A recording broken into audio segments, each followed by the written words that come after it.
Yeah. All right, we're good. We're live. We are live. It sure All does look like right. it. All right.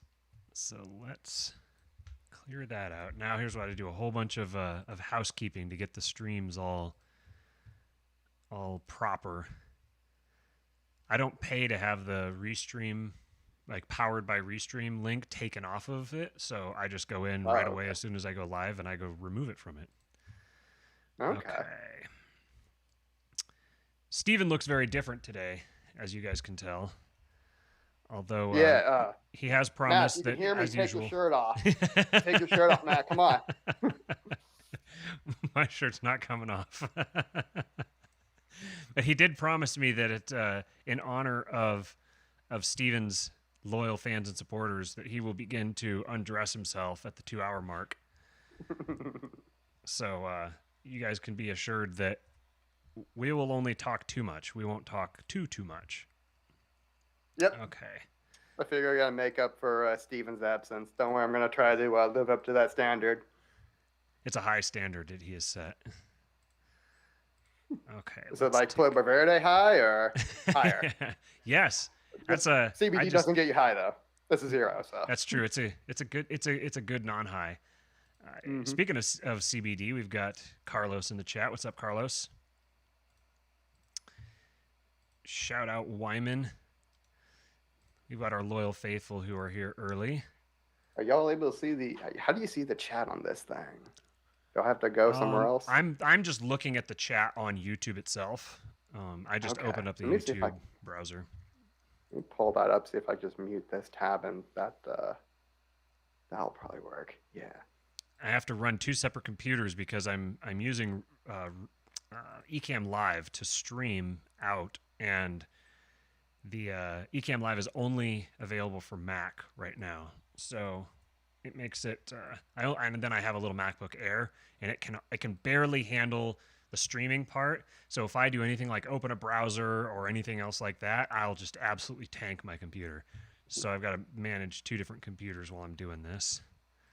Alrighty. Make sure that's Yeah, there. I got the YouTube chat pulled up on my top screen now, so Okay, this perfect. looks good. If I'm looking up, it means I'm looking up at the chat. How you doing, Carlos?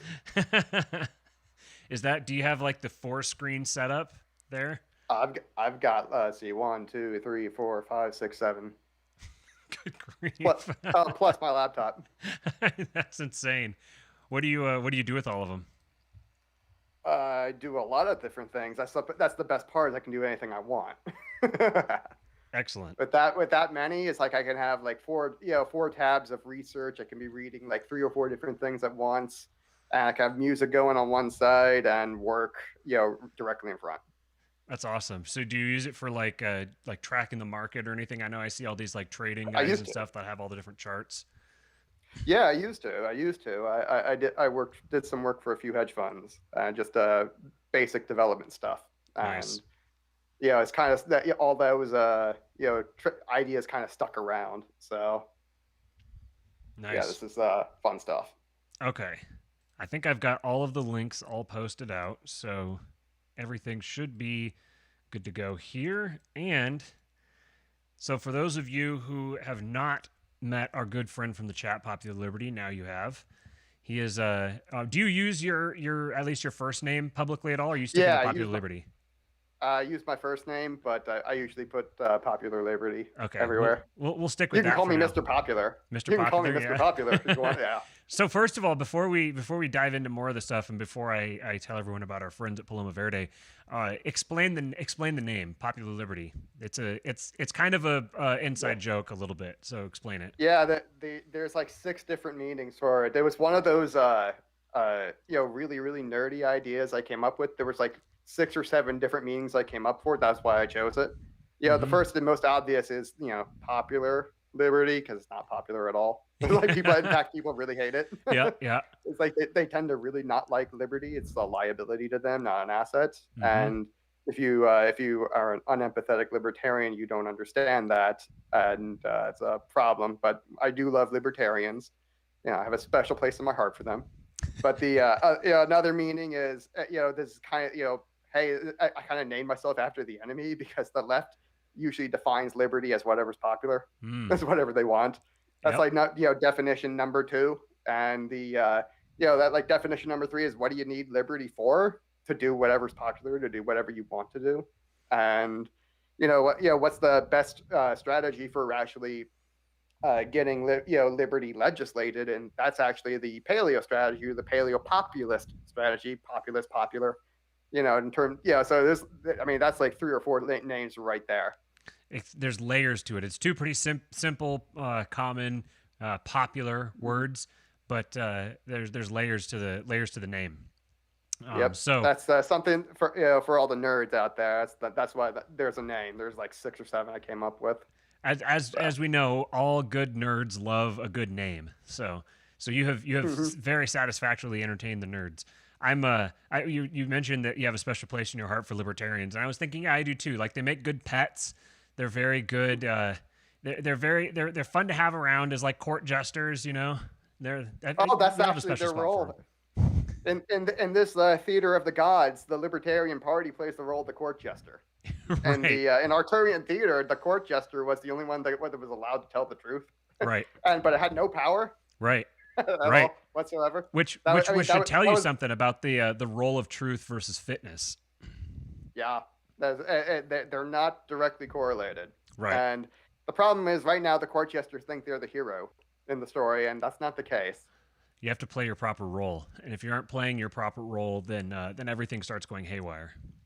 Well, hey, at least they're about to nominate an actual comedian for the role of court jester. So, I mean, hey, isn't that significant? I know. How about that? It's like a moment of self-reference where it's almost like the simulation is becoming self-aware and it's winking at us. It's exactly like that. They're actually or they're just the simulation writers are just like, come on, they're like, come on, man, we're throwing this at you. This is so obvious. You gotta see this. If you don't see it now, you never will. Yeah, if you can, this is so obvious. They're trying to fuck with us. Right. Okay. So before we really get into the meat of our conversation today, I want to make sure I tell you guys about our good friends at as our recently deceased friend Steven, as he likes to say, Green Paloma. Paloma Verde is a fantastic small like family operated operation. He's got a little bit of the Popular Liberty over here has a little bit of the what do you call it, the tincture, which I just dunked a little bit down into my tongue just before I came in. I really don't like the sound of dunked and tongue together. I shouldn't put those in the same sentence again. I got a little bit of that into my system just before we started here. They've got really, really good CBD products. They've got fast shipping. I think they've got great prices, and it's a family operated business. So you're supporting good people. They're good liberty oriented people. There's another term that will not be said within these premises, but they're very good people. Carlos and Danessa. So you can go to their website at palomaverdecbd.com and use promo code KING. You'll get 25% off any order over $75, and the orders keep rolling in. I keep getting little messages from Carlos just updating me, hey, there's more money coming in.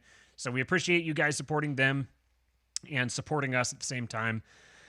And yeah, okay, so for those of you who know who Popular Liberty is, you guys are, I see Mark says in the chat that he just got transferred to the base department today, and Wyman is going to get himself blocked out of the chat. That is we don't use such dirty language around here. So you guys you can follow us on YouTube if you want to watch the show live. Eventually this is going to be released as an actual podcast too. Just for now, it's the easiest and least overhead to just hop onto YouTube and stream for a little bit so we can get some of these ideas out of our heads. So you can find us on YouTube. You can find us on where I stream on my private Facebook page as well. I stream it publicly, so you can find me there if you want. But then you can follow me on Twitter at RealKingPilled. And then you can follow our guest host today, Mr. Popular Liberty, at it's Popular Liberty _, right? Yep. Okay. For now. For now, yeah. So that's where he's been dropping some mad knowledge lately, and it's one thing that a big connection that he made. He coined an entire term that has never been used before, but I think that you're going to hear it more going forward because it to understand an idea, you have to have a name for that idea. Like it's like as humans, we can't understand something until we attach a name to it. And once we've attached a name to it, it's like we've put boundaries around that concept, and then we can fully start trying to understand what's within those boundaries. And so there's lots of concepts out there that we don't understand yet because people haven't discovered them and applied a word to them yet, and then use that word as a label to bring that word into the popular conversation. So that's where we're bringing this into the popular conversation. Mm-hmm. So the word that he coined was archotropism. So I'm going to just let you take the floor here and just explain to everyone what archotropism is and why any of us should care about it. Well, the first thing you need to understand is liberty is not a bad word. The reason I'm able to have these guns is I live in Texas, where we're a two-way carry state. I have the right to bear arms. And no, but that's because in Texas, we have a very low time preference government. And and what that means is they have a low time preference for power in terms of what they want to do with the wealth of society. This term of Archotropism, and I think I should begin with saying that just a quick definition. Pull this down. Is the Archotropism is the process by which the state grows through extracting order from chaos. That's definition number one. Definition number two is the process of turning a society towards relying on a state-derived order. And people have noticed for a really long time that the government has, particularly democracy. Monarchy and anarcho covenants they have it, but it works differently. And the incentive structure is different. Yeah, how it actually ends up happening, the process by which archotropism happens is different, but it's not state derived. But that's important, is that in democracy, archotropism is state derived. In monarchy and anarcho covenants, it's not. So archotropism is kind of like, it's not a description of specific events. It's a description of the process that's happening that's creating those events. So exactly. So you're going kind of meta here, and rather than looking at the events themselves, you're looking at what the events taken together, what it means, and what sort of force might be motivating all of those events. So if you transition into a different incentive structure, you're going to get different events, but they're still going to follow this same process. Do I have that correctly? Every single time, they always end up with a state, no matter what. And you will always end up with a bigger state. If you already have a state, and the archotropism will still happen, and it will just keep growing the state and the power of the state. And that actually works a little bit differently in monarchy, but we'll get to that. This is a process that you can. There's five of these laws, and if you put them when you start putting them together, that's when the interesting things start happening, and you start to be able to derive all of the behaviors of the left, the right, libertarians, and the state. And if you just put these five together, and you can see pretty much the entire picture, what they're going to do and why they're going to do it. That's the most important thing. Because you need to understand your enemy in order to beat them.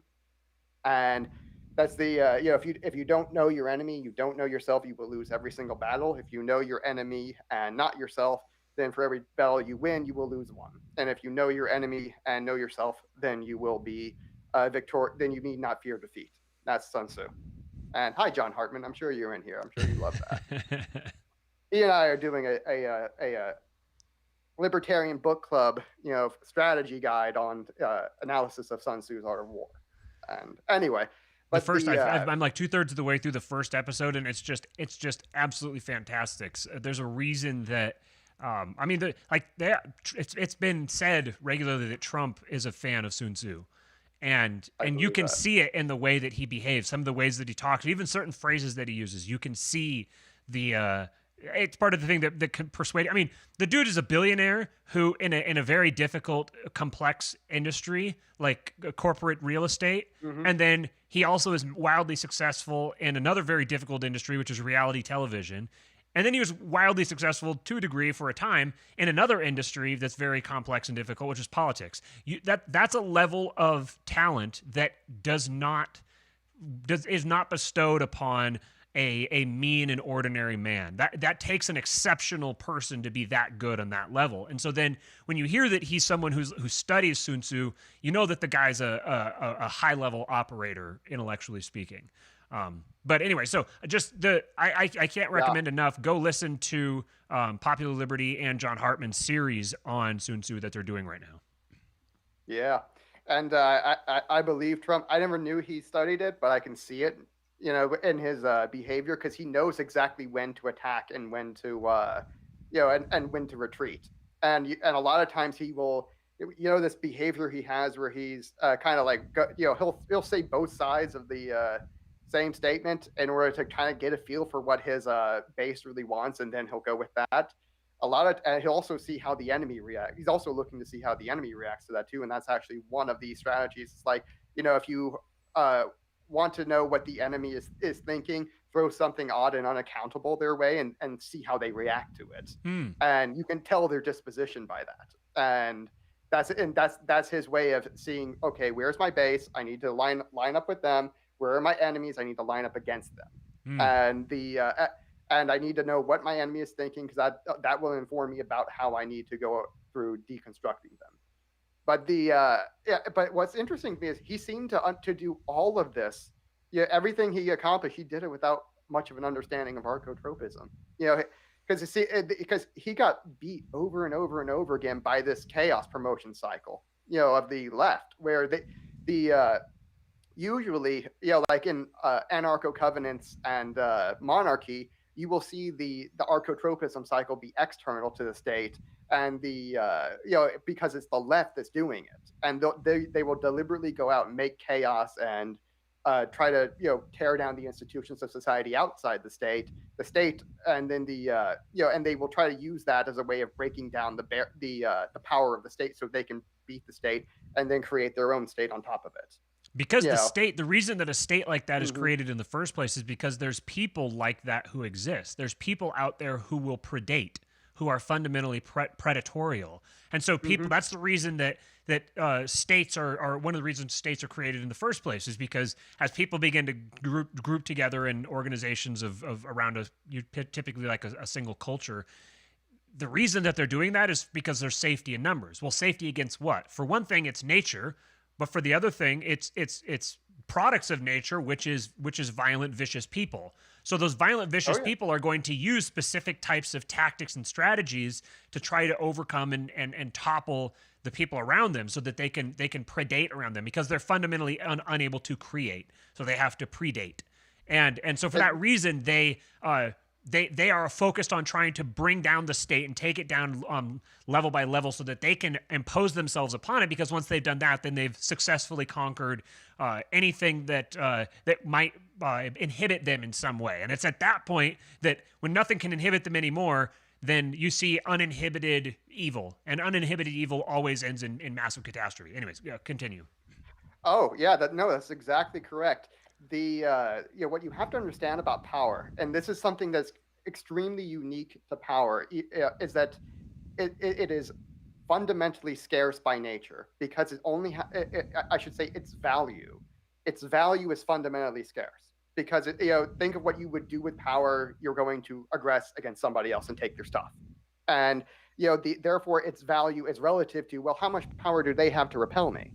And that's why you can only say it only has value as a percentage of the whole. It doesn't have power. It doesn't have value in absolute terms. And because of that, it's even more scarce than Bitcoin, because Bitcoin has value in absolute terms as well as relative terms.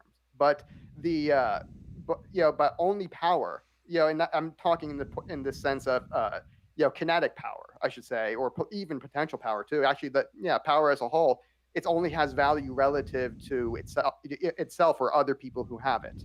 So when you understand that fact, you can derive all of the rest of the incentive structure of archotropism. Because if it's a zero-sum game, that changes everything. And the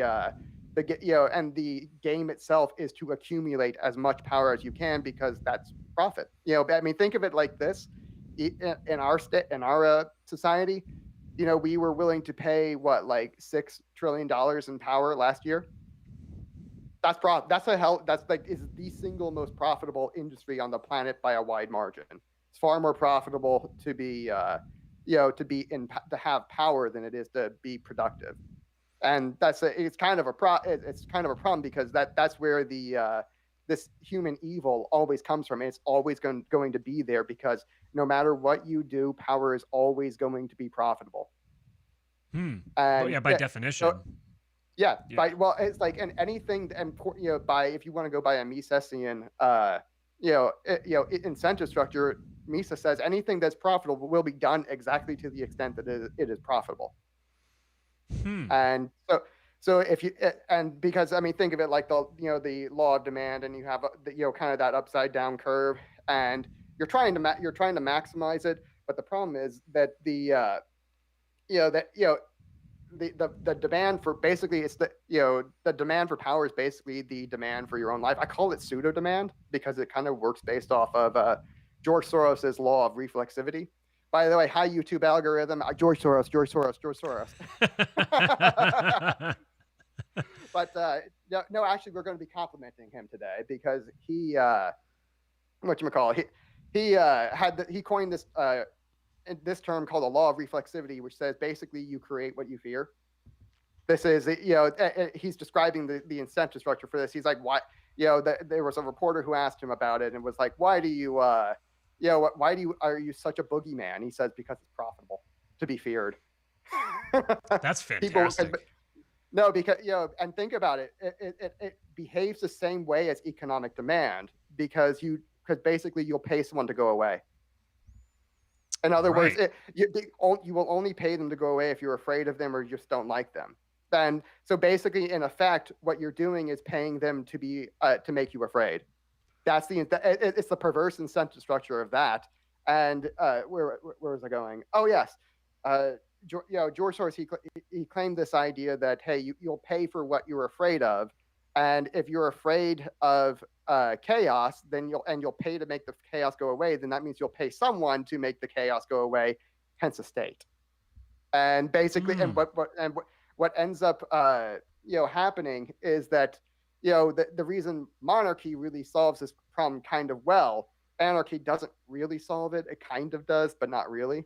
And democracy just makes it far worse. Is that basically now you can end up breaking up those incentive structure where hey, the left is going out creating chaos. You're afraid of it. You want to pay someone to make it go away.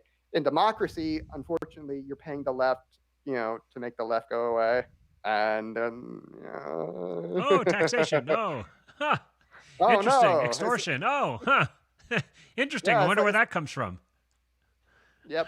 But in monarchy, because it's a more right-wing structure, what ends up happening is that the king himself will end up growing in power and power and power. The more the left tries to create chaos, the more powerful it makes the king. And that's that's why they hate that idea. By the way, when they say capitalism, what they mean is monarchy. And you can see from that, remember that little pyramid they have where the king's at the top? It's like that's when they say capitalism, they mean monarchy, or monarcho-capitalism or something like that. I guess you could call it that. Hey, we're in the mon caps. Mon caps. Oh, that's good. I like that. I mean, I'm thinking here of how this is all cause and effect. This is the reason that you can like game theory a lot of this stuff out and derive these rules is because of the laws of cause and effect. When you understand laws of cause and effect, you can understand how people are going to act. And you're like, okay, well, I mean, this is why people play chess, because you're sitting here, you're game planning. It's like you have to flex this muscle in your mind to be able to game plan out ahead. So if I do this, he'll do that. If he does that, I'll do this. If I do this, he'll do that. And you have to play this out. If you don't have a lot of neuroplasticity, you can't track that many if-then statements in your head. So you're not able to calculate the reality of a situation that you're facing. So you're like, I need to outsource this so I can think about the next thing. I need to outsource this. This is like the limits of human memory. I need to outsource the all the stuff that I've discovered so far, so that I can sit and think and try to think out, reason out further beyond that. And that's where institutions are born out of. Institutions are born out of us trying to instantiate our knowledge so that we can build more knowledge on top of it. But ultimately, the people who control the knowledge control the future. And if you control the future, that's power. Power is the ability to control the future. So I was thinking about this as you were reasoning through the principles essentially of archotropism, and we'll get into the definitions, the actual fundamental definitions of each of the laws. But one thing I wanted to say was that before I forget, was that you talked about how power is basically the ability to take from someone else, or you basically how much can I do? Yeah, how much can I do to this person before he has the power to do back to me? And this is an equilibrium that's constantly being kept in balance. And the way that if I'm the person being aggressed upon, I can increase my power in two ways. I can increase it vertically by increasing my own personal strength and wealth, or I can increase it laterally by forming a network or a community of people who will look out for me. And ideally, you want to do both. You want to form a network and a community of people who are all very wealthy and all very personally capable. If you form a network or a community like that, eventually you achieve a level of anti-fragility, where the more that you're attacked, the stronger that you become, because you've made yourself someone who can overcome any obstacle, both through your net worth and through your network. You're able to overcome any obstacle. And that's the meta story. Like that's the hero's journey meta narrative. That's the Christ figure, effectively. When you act according to the laws of the Christ figure, that's where it takes you. And actually, there's one more way I would add to that I can grow more powerful. Because remember, this is a zero-sum game. And power is always conserved. The first law of archotropism is, which we'll get into, is that the value of power, since the value of power is relative, that means the value of power is always conserved. And therefore, if I grow more powerful, by definition, you grow less. And so not just can I make myself more powerful, not just can I build a network or an institution, because that's really what it is. An institution is just a network of humans, and working together for a specific purpose. A state is an institution of power where people are bringing their power together to focus it. Kind of like a hammer helps focus all the force on a nail. It doesn't create any new force. It just concentrates it on the hammerhead. A state works the same way, and where you're just bringing a bunch of humans together to focus their individual power and help achieve that end.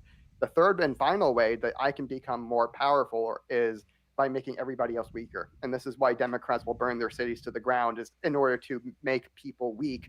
Because if power is always conserved, then if you somehow lose a lot of wealth, because remember, wealth is a form of power. Wealth, knowledge, manpower, population, and those are all firepower is another one. These are all forms of wealth, and wealth is always power. So if I'm less wealthy, I just lost you. Can you hear me? There we go. You're frozen. Yep. All right. I got you now. Can you hear me? Where did I stop? It was like right at the end of your sentence. You just froze up for just a second. So you were describing that you can make yourself more powerful by making everyone else weaker, by undermining everyone else. This is why there will always be chaos mavens, because the people who aren't capable, who don't have the ability, or at least they don't have the perception of their ability to create and to generate wealth and power for themselves that way, they will say, okay, well, nobody higher than me then. So even if it hurts me, by doing something that harms you, it may harm me as well. But if it harms you more than it harms me, then I come out ahead and it's worth it. Yep, that is exactly correct. And that's why they will burn their city to the ground in order to rule over the ashes. Because you know what? They're a more powerful ruler over ashes than they were over. And it's a perverse incentive of a zero-sum game. And go back to what you just said. Oh, yes, it is not simply that that they don't have the ability to be productive. Everyone has some ability to be productive or infinitesimal. However infinitesimal it may be. There's always some, because these things are both production and predation are on the same exact spec, or they're two different spectrums that overlap. They are two different ideas and two different systems, but they overlap, and they're and the because you can think of the way in archotropism, the way I think of it is, if they're on the same, if I put them on the same spectrum, that means that, if I tilt for predation, that means I have to consume wealth in order to do that. And you can't, because you can't really predate without some form of wealth, even if it's just your own body. And your own body is a form of wealth. That's manpower. Manpower is wealth. So what I say is predation is the consumption of power and the conversion of potential power into kinetic power. And kinetic, here is political power. So when you consume potential power in the form of wealth, you are converting it effectively into predation. And this is obviously distinct from, non-predatory consumption, where I'm just eating food. I consider that going from, if I'm like, trading money for food, which I then eat, which is it's a consumable. What I say is, power is conserved because the power of that food is now in my body, and that's I converted it from wealth to food, which is an asset, to my bodily potential, and therefore power is always conserved. In that case, it's not really, I'm not really consuming it in the predation sense. I'm merely transforming it in one form into another, through a mediatory route, and through the medium of food. So wealth got transformed into manpower via food, and so that's why that's distinct. You're still going from potential power to potential power, whereas if I'm going from political power, if I'm going from potential power to kinetic, that doesn't go back. That there is an actual drop in the overall power of the system. And Rothbard actually pointed this out in Anatomy of the State, that in the state's existence, it actually does decrease to some degree the producer's incentive to have wealth, because production must always precede predation. And but what's important about this, and this is where we're going to start having to bash libertarians just a little bit, is that there is a time preference for that. Because if you go to the third law of archotropism, there are two basic laws that I consider to be the highest of the five, and you can kind of get all of you can get the other three kind of from these two, but the first one is the obvious one, which is the value of power is their economic value of power is relative, and it's not absolute. It's always conserved. The second one is that or I should say the third law of archotropism is that the value of power is subjective, and therefore it's subject to time preference.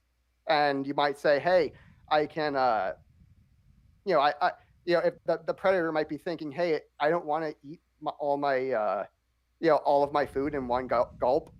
I don't, unless you're a Democrat, they do want to do that.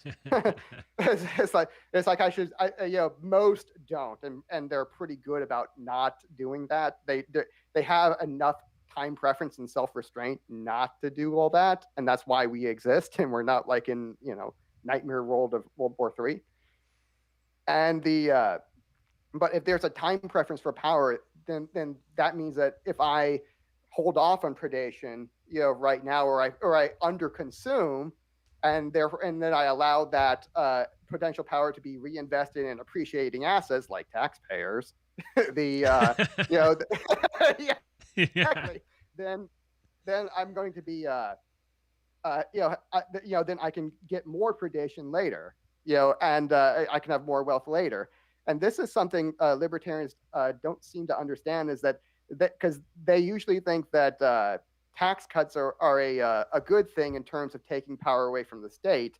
In reality, that's because you've heard them say, like, oh, I want to starve the beast, and what that usually the way that translates in archotropism terms is that I'm going to make the state poor by forcing it to underconsume, live beneath its means, save money, and invest in appreciating assets. That's not a recipe for poverty. This was a thing that a case that you made that really just, because I've always loved the Lysander Spooner quote about the Constitution, which is, for those who don't know, it's that whether the Constitution, what was it? Whether the Constitution explicitly allowed the government that we've had or was powerless to prevent it. In either case, it's unfit to exist. And what Popular Liberty here has or Mr. Popular here has pointed out is that it was the Constitution that explicitly created the government that we have today. Limited government works, but it doesn't work to create small government. Limited government creates massive government, and the more limited it is, the bigger it's going to get, because now you've created a honeypot. By creating a limited government, you've created a honeypot for, okay, who's responsible for limiting the government? Because whoever's responsible for limiting the government is the government. And now that government is now the government without people realizing that it's the government. It's power in disguise. And power in disguise can be very, very powerful. It's exactly that. But it's even worse than that, too. Is that because imagine that, it kind of works the same way. We have regulations on the economy. When the state has regulations on the economy, what it's doing is it's installing almost an artificial price floor. It's an unseen price floor of regulatory costs, and that will always raise the price and quality. And hey, you still have the laws of supply and demand that raises the equilibrium. It's basically, and it acts almost like a price floor, and because no matter what, you have to pay the cost of regulation, so you can't reach equilibrium. So you're always going to get a slight shortage, and so what you end up getting with with a limited government model, where the government actually is limiting itself, because what you've done is you've made it really inefficient in order to execute power. In order to that conversion mechanism of converting potential power into kinetic is now extremely inefficient. Now I have to get elected. I have to lie to all the people. I have to get enough donors. I got to make them promises. I have to once I get power, I can't automatically consume it. Now I have to go repay my donors. Now I have to, and in order to do that, I'm going to have to make networks with all these other sociopaths and reptiles, and I got to do that in 2 chambers of the House, and I got to do it in a way that the Supreme Court isn't going to strike it down, and I'm probably going to have to make some sort of deal with, based not on my time preference but other person's time preference, who's the president or the majority leader, and there's all kinds of ass kissing I got to do, and basically it's an inefficient system. And it's a kind of self-regulate. It is a regulatory cost for the conversion of potential power into political power, and that raises the price. And when you do that, not as many people can do it. And so then the people who can do it are then effectively, they have their monopoly on power, because nobody else can pay the price that they paid. Mm-hmm. But what you get from that is you get a surplus of power, in the form of potential. Because look like normally is when we have democracy, is kind of what happened in Europe, and that's why we had 2 world wars. Is that as soon as we got democracy, it was like, bang, it's time for some world wars. Let's kill hundreds of millions of people. How about that? Yeah, democracy. And it was a very predictable outcome. We had 1,000 years of relative peace. I'm not going to say the kings were peaceful, but my God, they were far less people died under monarchy than they did under basically and anarcho covenants too. But far less people died under that than democracy. But bang, you had 1,000 years of accumulated power, that got consumed in 2 world wars within the span of like 2 decades. And think of it, 1,000 years of progress, got consumed in under 2 decades, and that's what 2 world wars looks like. And that's an unrestricted democracy. That's what democracy is supposed to look like. We didn't have that here in America. That's how you know that that's another kind of proof that the Constitution actually did work at restraining the government, is that we didn't get that kind of civil war. We did have a civil war eventually, and we did have one like 6 or 7 years in with Shays' Rebellion. That told you the government was far too weak. That because you had a civil war right off the bat. And that's actually what democracy really is supposed to look like, is that Shays Rebellion. That's the if we had continued that, we would have had a much larger civil war and far more of them.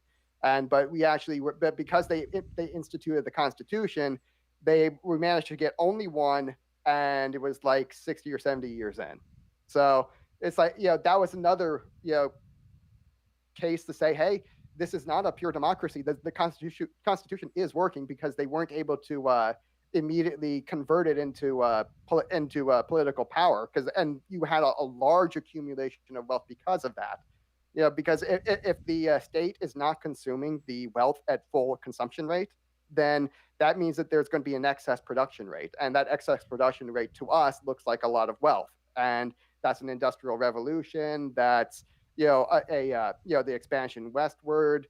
That's the becoming a pretty much a global superpower, and we became a global superpower because of the Constitution holding back the consumption rate of our overlord reptile republic.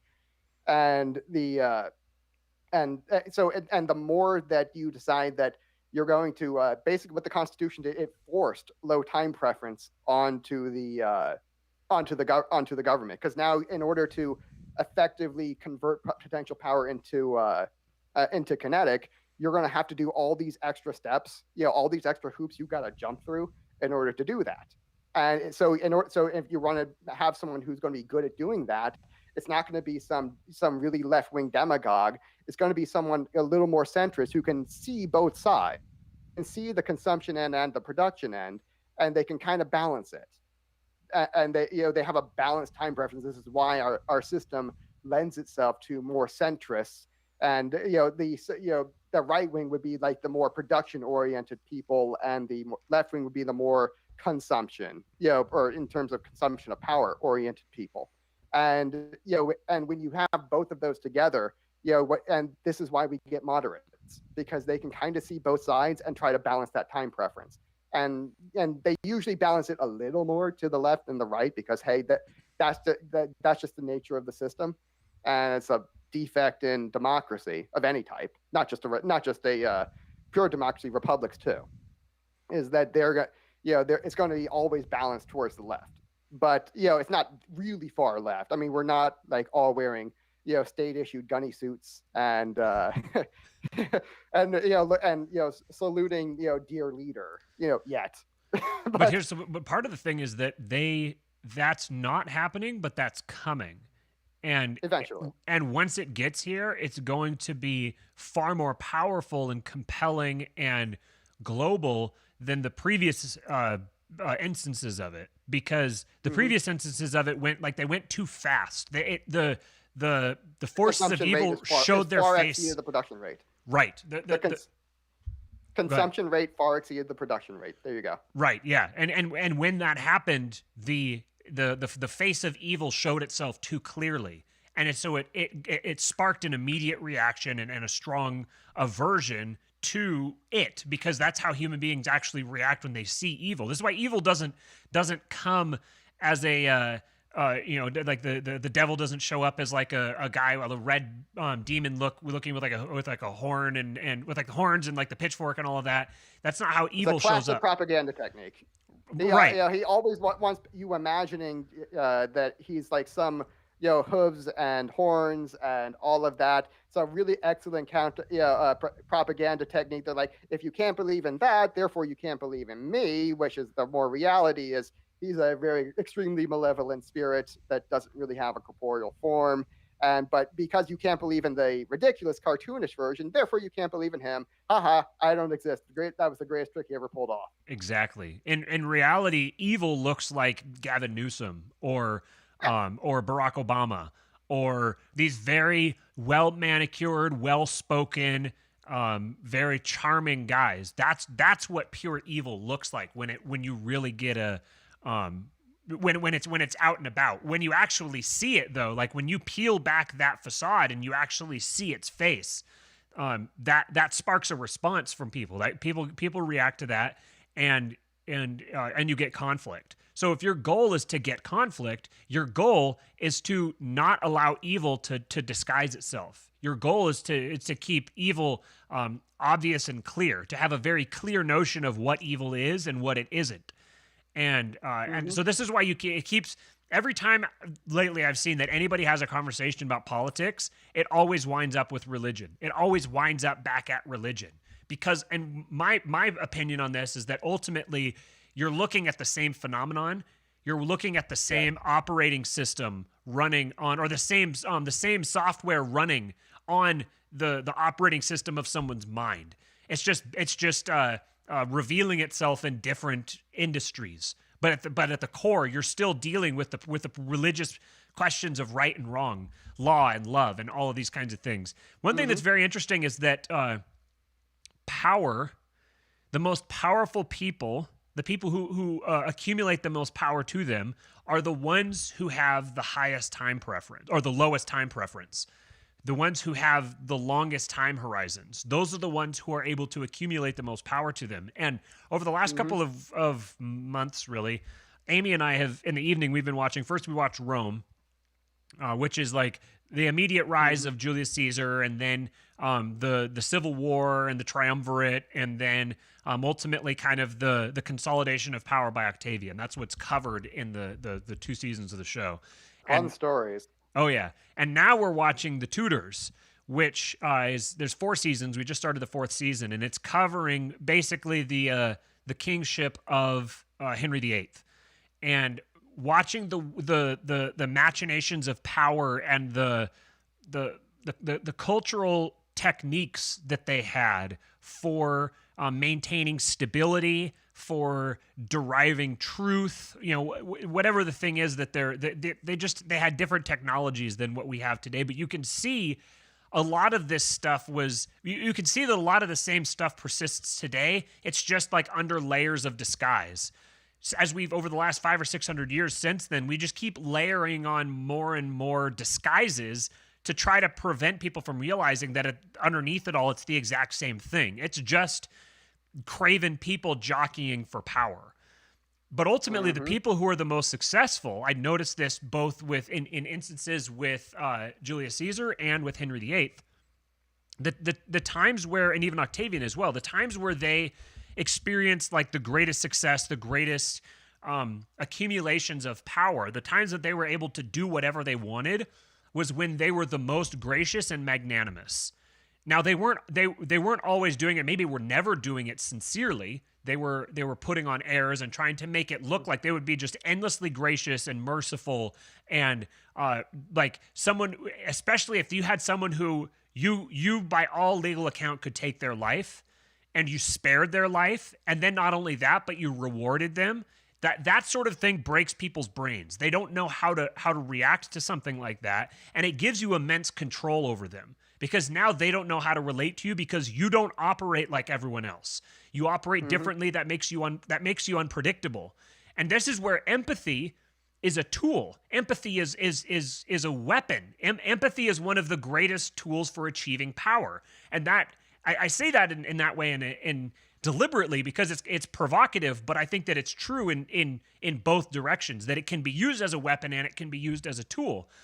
And I think that there's a great truth. I'm still trying to unpack all of this, but I think that there's a great truth here that the story of the gospel and Christian doctrine in general is a description of reality. It's a how-to kit for navigating reality. And it shows this inextricable marriage between love and law, that following the law is the ultimate expression of love.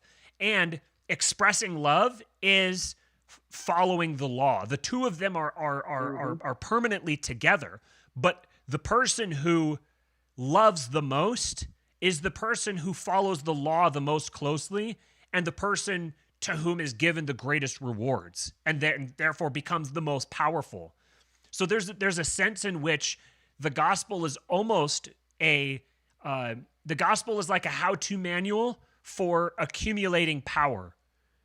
But the best way to accumulate power, the greatest power of all, is to give it up, is to surrender it, is to not use it when you could.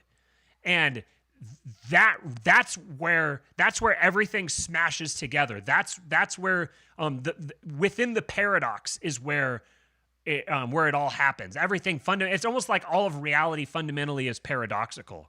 And Well, like that's low the time game preference is right that you there. realize that that it's all a paradox. It's like you're digging and digging and digging and digging and digging. You're like trying to get to the bottom. You're gonna dig this hole, and at the bottom you're gonna have the secret of everything. And it's like you get to the bottom and it's a mirror looking back at you or something. And it's like, well, that's the secret. Is that you were digging for nothing. You were digging to get to look at yourself. That's what it all was. So there's this weird through the looking glass effect with all of this. But anyways, I'm just kind of rambling. Go Well, ahead and oh take over. no, I'll knock it out of the park from there. I really think it's a lot like trying to dig through to the center of the earth, and then you keep digging and you come out the other side. And what you realize is that the what the reason you can keep digging and digging and digging and digging and digging is you end up like digging, because these are all interlocking incentive systems, that they are basically they're all circular, they're all interlocking, they all have different dimensions. There's a meta dimension, there is a kind of a love dimension, there's an archotropism dimension, there's a production dimension, and they all have it really is a multi-dimensional analysis of the way reality works.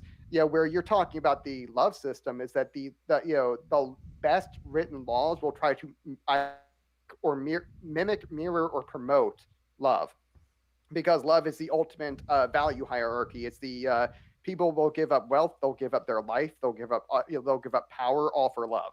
And there is no higher value on the hierarchy of values than love. So if you have a law that mimics that and promotes it, therefore you're going to get you're going to get a much better human society. And because love is itself, it is selfless by nature, or self-abnegating by nature. When you when you have a lot of humility, humility is a lack of self. It's not thinking less of yourself, it's just thinking of yourself less. And when you have a lot of humility, that self-navigation by definition is is capacity for love. And when you because it has that low time preference to it. And if you have a law that tries to mimic it or tries to promote it, what you're going to end up getting is a society that doesn't rely too much on state derived order. It's love is an anarchotropic force, where it not only does it actually doesn't decrease the aggregate demand in a sense for a state, because if you have a love derived order, that's always superior. Remember, a state is here to crack down on the leftist heads because leftists are physically incapable of love. That's the one of my main takeaways is these people, they have a very self-centered, selfish kind of love. And for them, it's like it kind of needs to be forced. This is why I have a little bit of a joke that says all leftism is rape.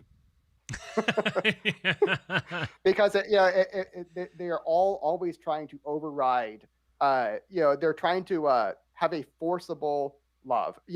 Their idea of love, because they are selfish by nature, they want a coercive version. Remember, love is always voluntary. It requires liberty. This is why the God of the Bible is such a radical free will advocate, is that love itself has to be given voluntary, or it's not valuable. It has in fact, it's like anti-valuable. It's like repugnant. It's rape. And that's exactly what the devil and his children the left don't understand, or to the extent they do understand, that's really evil. And because they want a coerced morality. That what they're trying to do with power is still trying to mimic love, but in a coercive way. And if you understand the kind of global family idea that they're trying to do, that is a global family at gunpoint.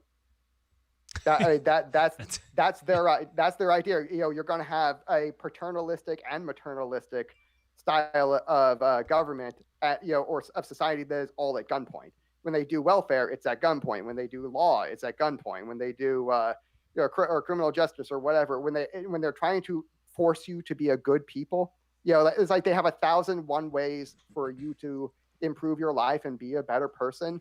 and they're going to shove every single last one of them down your throat at gunpoint. And because that's their morality. It is a coerced kind of love. It's rape.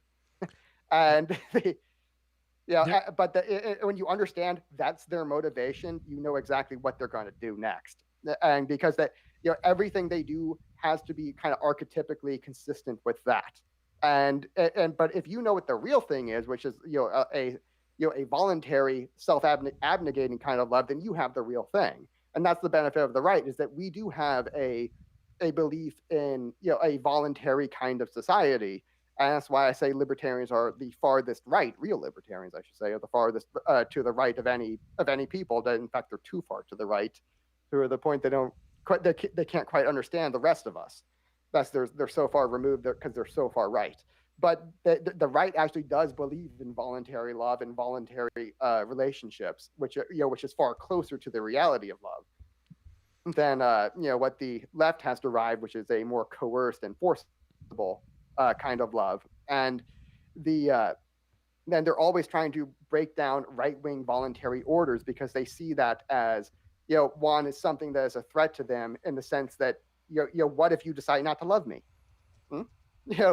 Like what if I'm like a homeless bum, or I'm a drug addict, or I'm a tranny or something, and you don't love me for that? I want to be whatever I want to be, but I also want you to love me. And if you don't, that's excruciatingly painful to me. And like that, and that's hatred. That's what they say is hatred, is that you're not giving me exactly what I want on the terms that I want it. And and because of that, it's an aggression, and you're causing me heartfelt, and therefore I get to aggress against you. I'm the victim. I'm a victim, therefore I get to aggress against you. And this that's where all of that comes from. And if you have a good right-wing law, you're going to be promoting the more voluntary kind of love. If you have a good left-wing kind of law, you're going to be promoting the more forcible kind. And that's the that's the central game, where we're both trying to create our ideal kind of system. And if so now that you kind of know the game, you kind of know what you need to be building as a right winger. You need to be building a voluntary system, ideally, where as voluntary as you can get it. That's quite different theoretically than it is functionally. Functionally, it's going to require a substantial amount of force, because we have to design it for the left. Unfortunately, unless you're going to, if you're a libertarian and you don't advocate genociding the left, I'm sorry, your Ancapistan isn't going to work. And by the way, I don't advocate genociding the left, because I think it's a unprofitable use of power. Mainly trying to decide who's a leftist, because that's kind of tough to decide, or discern, I should say. Well, fundamentally, I would say that a leftist is. I think we can make this very simple within the spectrum of right good, left evil. That fundamentally a leftist is someone who how would I frame this? Someone I'll just use the traditional framing. It's someone who does not have Christ in their soul. It's someone who is not redeemed. These are all words that we've used for this, because ultimately, fundamentally, the reason they have to force this on people, there's something you said there that really jumped out at me. You said love is selfless. And we hear that term, and we hear that all the time, and that has a meaning to us. It's like, oh yeah, selfless. You're denying, you're putting someone else ahead of your priorities, and et cetera, et cetera, et cetera. But listen to that phrase and literally, like the literal meaning of it. Love is selfless. Love is the absence of the self, because love is God. And God, when we talk about love, we have like this colloquial usage of love, which is where you love someone. I love my wife. I love my dad. I love my son. I love my friends. The Greek has the all the different definitions of love, and then there's the agape love, and God is love, and God's law is an expression of his love, because God's law is an expression of him. He is his own law. The law is not. There's this way that this is especially a very Protestant thing that people like to think of God's law as the things that God sat down and wrote down that were very important to him. Like, these are all my top priorities, the things that are very. His law is literally his manifestation. It's you're describing the law of nature. The law of nature is how everything works because everything is derived from God. He's the one who created all of it. And he also is love. There is no conception of love outside of his character, outside of his nature. And when Paul, I think it's in Romans, when he says, I've been crucified with Christ, nevertheless I live, yet not I, but Christ in me. He was selfless. His self had been crucified with Christ. Christ now lived in him. And it was Christ loving other people through him. When we love, there isn't, like, imagine if I said I love my wife. So there's multiple different people being implied here. There's me, there's my wife, there's God, and then there's love happening between me and my wife and love happening between me and God. That love happening between me and God, that is God. It's not It's not a separate substance or separate phenomenon apart from God. When you experience love, what you are is you're experiencing God. God is being channeled through you, because you. And this is where, right? This is the Holy Spirit. This is the third part of the Trinity. Is the bond of love. It's the bond of love between the Father and the Son, and that's why it's always described as going between the Father and the Son. Is that the Father and the Son, they love each other. That love itself is personified as the Holy Spirit. And when Paul says that, he's been crucified with Christ, and now not I, but Christ lives in me, what he's saying is that through his relationship with Christ, to love him and understand him, he has come to, what he was has kind of gone away and has kind of become replaced with something that more approximating Christ. And this is actually something you see as a function of love, where it is almost an equality mechanism, a natural equality mechanism, where, if you look at like really old people, you've been together for a really, really long time, they're functionally the same person. Mm-hmm.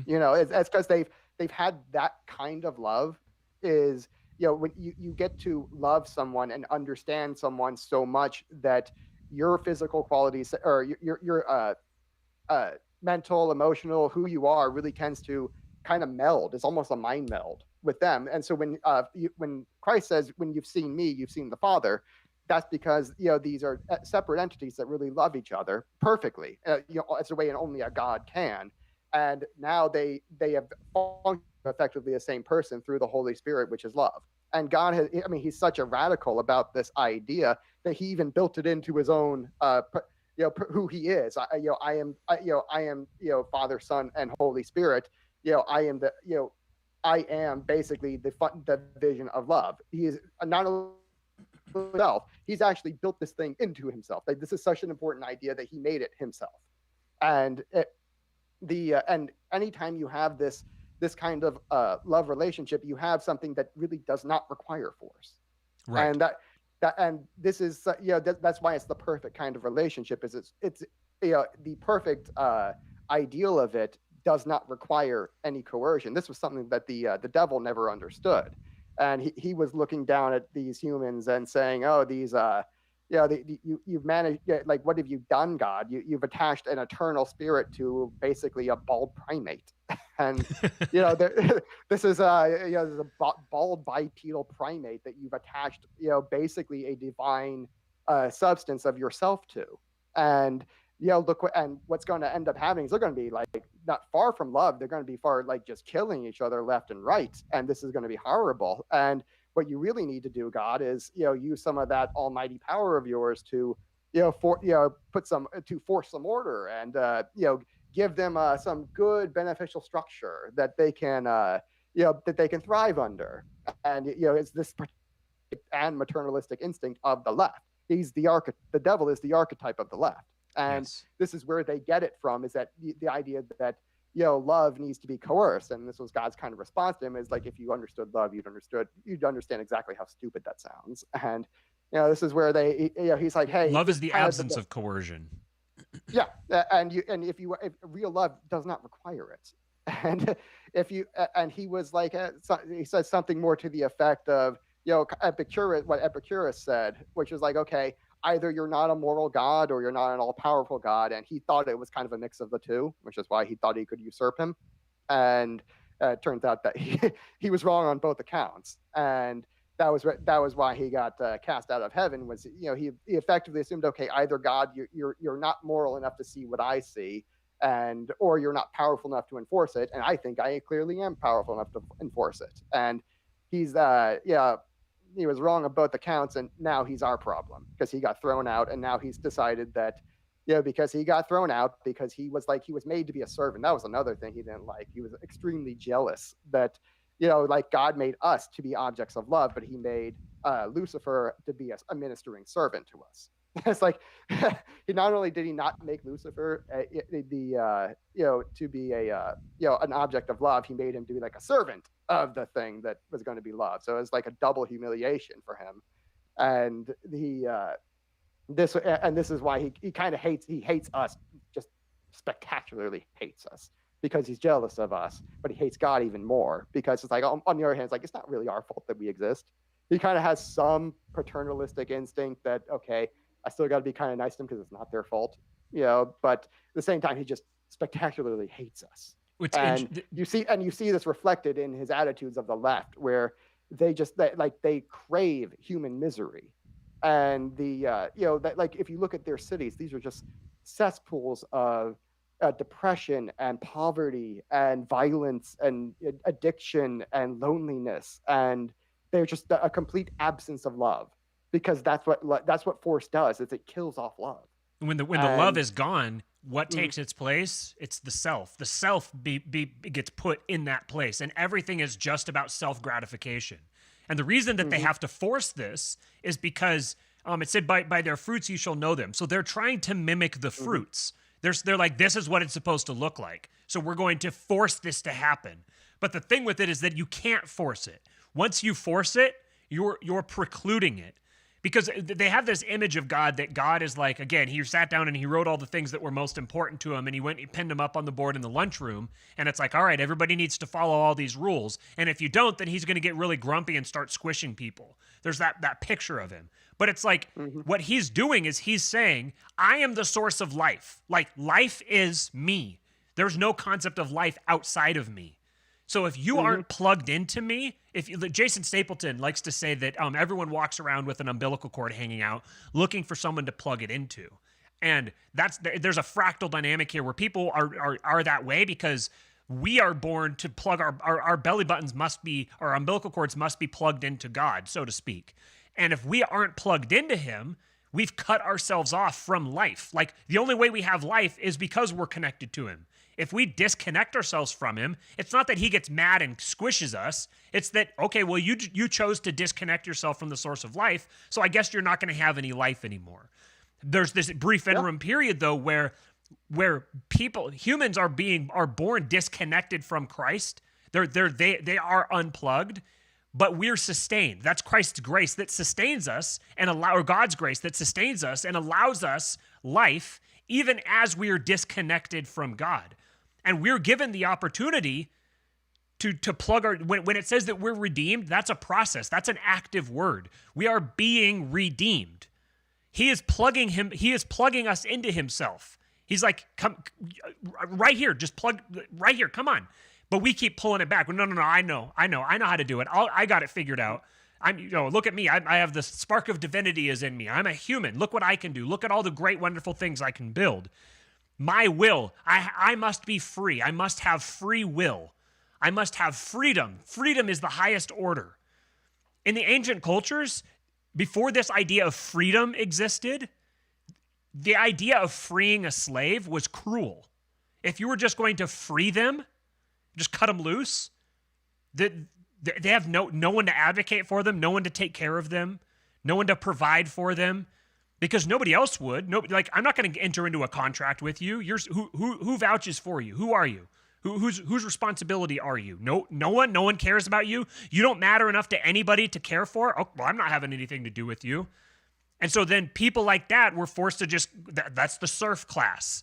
That they are not entitled. They can't own property. All these different things that they couldn't do. They're not capable of it. What's that? they're not capable of it. They don't have the talent for it. Right. You know that I mean, having self ownership is a liability first and foremost. And if you're really good at owning yourself, then it becomes an asset to you. But it's a lot like debt. You know, if you know how to use debt, you can become very wealthy off of it. If you don't know how to use debt, oh boy, is it going to screw up your life. Tello student loans. Yeah, and Right. you know I mean, that's just one example. And if you are this, and there's a certain portion of the human population that if you give them liberty, it is nothing but pain and a liability to them. And if you it is not an asset to them. And just saying that, oh well, I should still be allowed to have mine, and therefore you can't have any part of me. Yeah, well, okay, they're going to see that as nothing but an aggression coming right at them, and this is why the left sees it that way: is that they see liberty to them as a liability. This to me is an aggression. If you don't take care of me, nobody will, and boy, is that going to be bad for me. And you know, and if you think that they're just going to lie down and be okay with Ancapistan, which by the way they weren't, you know, last time we tried that they weren't, and you know, boy, like you've got another thing coming. They are not going to be okay with just all of a sudden having their self ownership because they don't want it. And if you want to say, oh well, they can just give it to if they want someone to do that for them, well, they should just leave me out of it. Well, okay. The problem is there are these sociopaths in the middle we kind of talked about that are going to be more than happy to take that self ownership from the left and then turn it around on you. Because remember, these sociopaths in the middle, they don't really believe in all that voluntary liberty stuff. That's all God, and they kind of want to be God. Or really they want to be a lot more like the devil. They're motivated by the desire to be. This was the deify, yeah, to deify the self, the capital S self, or the capital I individual. This is. I've been kind of going through a bit of like a conversion experience, sort of over the last several months, as I've realized this is a provocative word, so I'll use it. The Luciferianism inherent in the Western liberal tradition. The Western liberalism is fundamentally self-worship. It's the ultimate, the accomplishment, or what's the word I'm looking for here? No, it's an imitation of Lucifer. This right. is his idea. Western democracy is his self-image. Democracy always self-images the devil because he sought equality with God. Yes. And really he sought to be better than him and put himself at the top of the hierarchy and have everyone else equally below him. That was because that's what real democracy is. It's not, democracy isn't really a thing. It's oligarchy. Oligarchies, kind of, it degenerates pretty much immediately into oligarchy. And this is why I say it effectively, instead of imaging God, it images the devil, because it images his idea of a self-centered, coercion-based love, and because it is full of self and not full of a it's not emptied of itself. It is always hungry for more. It can never have enough. And that's another thing is this kind of love is not satisfying. It satisfies for just a little bit, and then it's fleeting. It goes away, and therefore you have to get more and more and more and more, and then you think you need more power and more power and more power. And eventually you become like Stalin. And this is where the paradox comes in, where it's fundamentally, if you want fulfillment, what they're looking for is fulfillment. They're trying to recreate God without God. It's the Tower of Babel. They're attempting to like the self is not sustaining. We are not self-sustaining. We have this life that we are in right now, and by the grace of God, we aren't extinguished immediately. But we can't take that we can't take that to mean that somehow there's some great and wonderful thing about us that keeps us alive. We are not sustaining ourselves. And these people who are attempting to sustain themselves, they reformed all the way to the point where they reformed God right out of the church. And so that's what they're trying. This is this Luciferian spirit where we're going to try to have everything that's good and perfect without the source of everything that's good and perfect. Ultimately, the paradox is that as soon as you let go, as soon as you surrender, as soon as you submit, as soon as you bow to the authority, you find true freedom. Freedom is, this is where you get the Orwellian thing. Freedom is found in slavery. It's not in freedom. It's in enslaving yourself to reality, which is God, which is the nature of the God. idea of love. You're becoming a serf to the idea of love. Yes. Which, and if you think about it, this is the thing that makes people most happy. It's like, is that really so bad? That you really like, imagine like saying, oh, you're enslaved to your wife or you're enslaved to your son. These are the two people in the world who give you by far the most happiness. And more than anything else, and there's nothing even comparable to it. It's like, is this, are these really chains? But it is a true kind of serfdom in the sense that you are basically self-compelled by how compulsive the feeling of love is, that that you basically have to. You couldn't resist. It's almost irresistible. And this way, in the olden days, this was the idea that of why if you saw God, you would die, because it was something so loving, so lovable and irresistible that why would you want to stay in your body when you see something like that? Yeah, and this is where that idea came from. It's extremely ancient. It goes all the way even farther back into the Greeks, even to the pagan ideas, so that if you saw a god, you died, because it was something so irresistible and lovable, but that you died. That truth about God even persisted even into the pagan religions, which is something really interesting. That kind of suggests it's very, very true. And but the this you were making points about so you had several I wanted to get at. This idea, I see this, oh yes, this kind of deification, because this love, in a sense, it does really the real thing, the voluntary thing, really does deify you, because it makes you a lot more like God in all the healthy and good ways. And if you think of yourself as a machine, think of yourself as like a car. You're designed to run on a particular fuel, and there are certain things, there are certain inputs that they make you happy because they're good, and they really are. And you're designed to run on a certain set of inputs. And if you start switching those out and say, oh, I know better, instead of putting 87 unleaded in my gas tank, I'm going to put like a mixture of 87 unleaded and cat piss. It's like saying I know better. It's like no, this is going to make things much worse. And you're going to be no. It's like I know I have these corn subsidies. We're going to have some ethanol. It's going to be 10%. It's going to be great, and it's going to work great for my engine. It's going to be more efficient, and I've thought it through. Here's the math.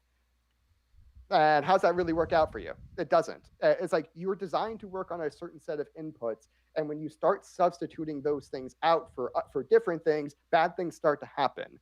And I really see God's morality as he's kind of giving you a design specification of what the human engine is supposed to run on. Yes. It's supposed to be run on behaviors and incentives that basically mimic God. This gets back to where I say, hey, if you're a right winger, you need to be having a morality or a system of law that incentivizes and promotes the incentive system of God.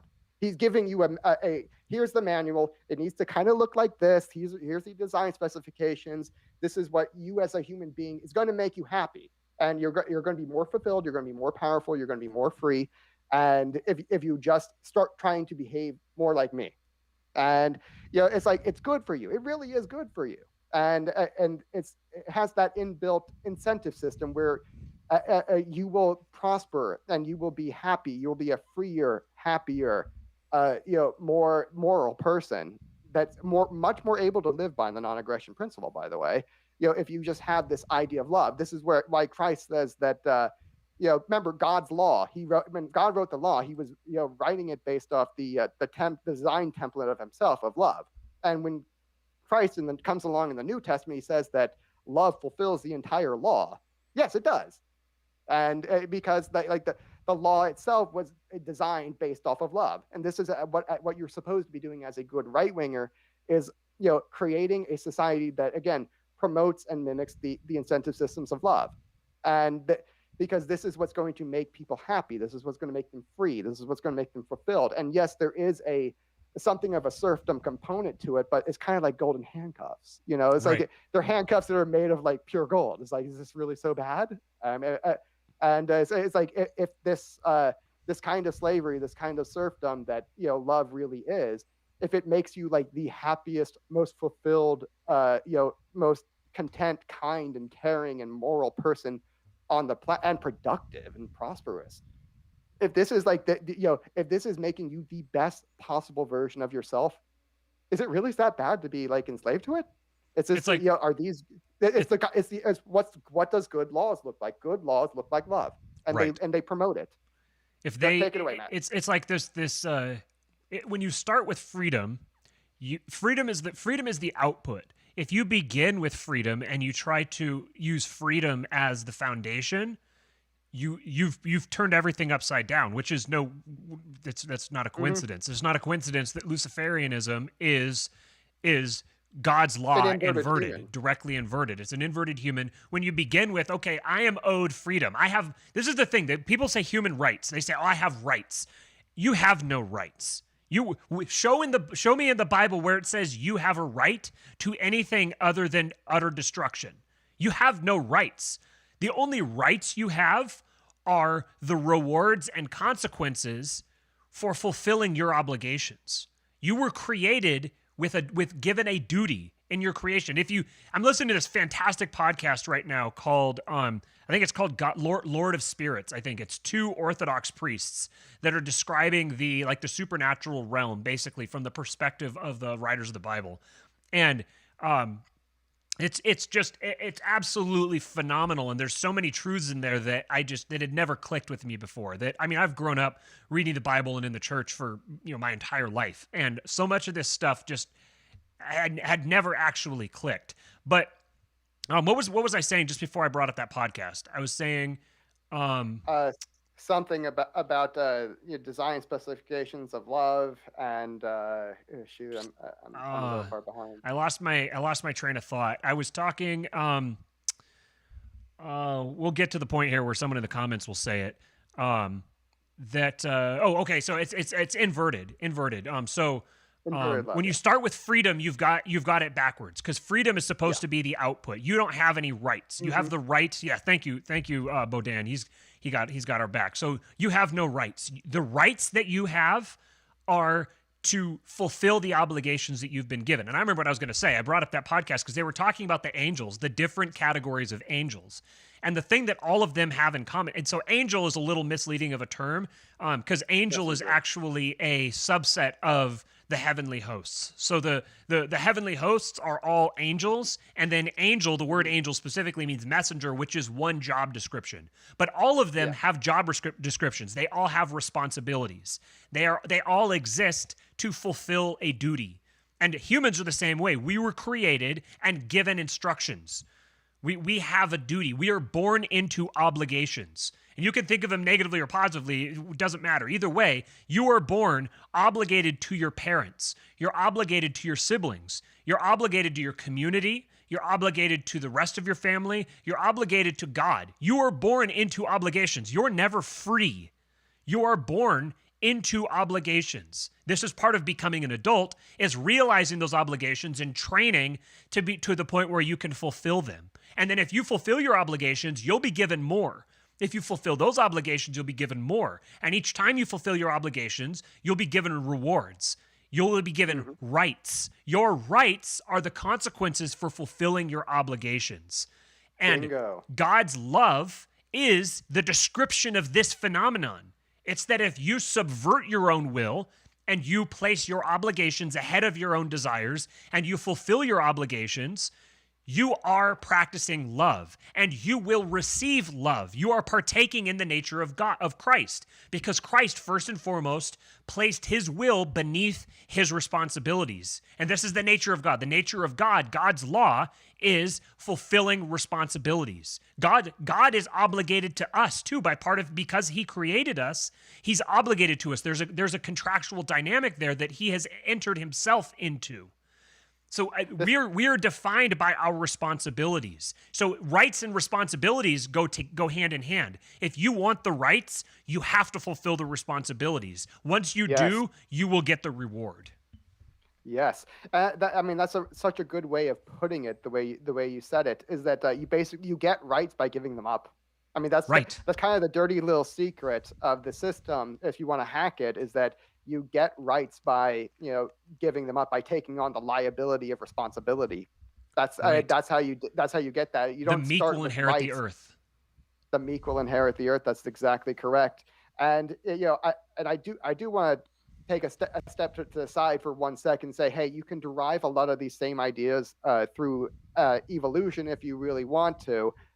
For the I'm sure there is more than a few atheists who listen, and if you're getting sick of all the God talk, well, I can give you the evolutionary explanation for this too, and I can still come to the same conclusion that you as a human being are designed for love. Like this is your prime directive, is to love your neighbor as yourself, and also to love God in the process, because it's going to be hard to do one without the other.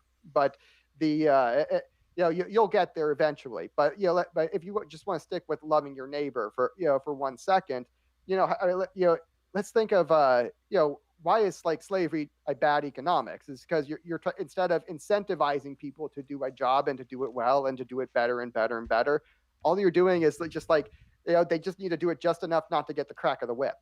And this is the and whereas if you have an incentive system, something like economics, yes, that positively incentivizes them to do things and rewards them, then they will do all of these behaviors automatically, and you don't need the whip. And it's a lower cost system that is far more functional. Now, if you want to say, hey, all of these behaviors of liberty, and you want to get people to do them, and behave in a way that is in accordance with the non-aggression principle, so to speak, it's far easier to build a system that maximizes the amount of love in the system, both familial and neighborly.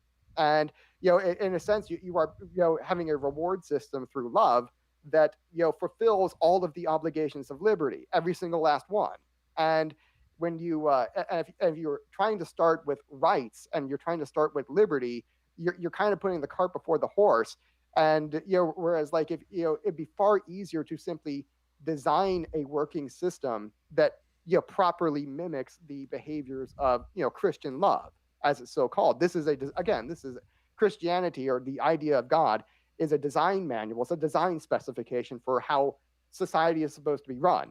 And when you start deviating from that, there are a lot of bad things that happen. And we can go into the I do go into more the nature of God and the nature of the old covenant, which is why a lot of people seem to have problems with God, is based off of what I consider to be a misinformed image of the old covenant, which again was written for like barbarians 3,500 years ago. This is like, hey, it's written to maximize.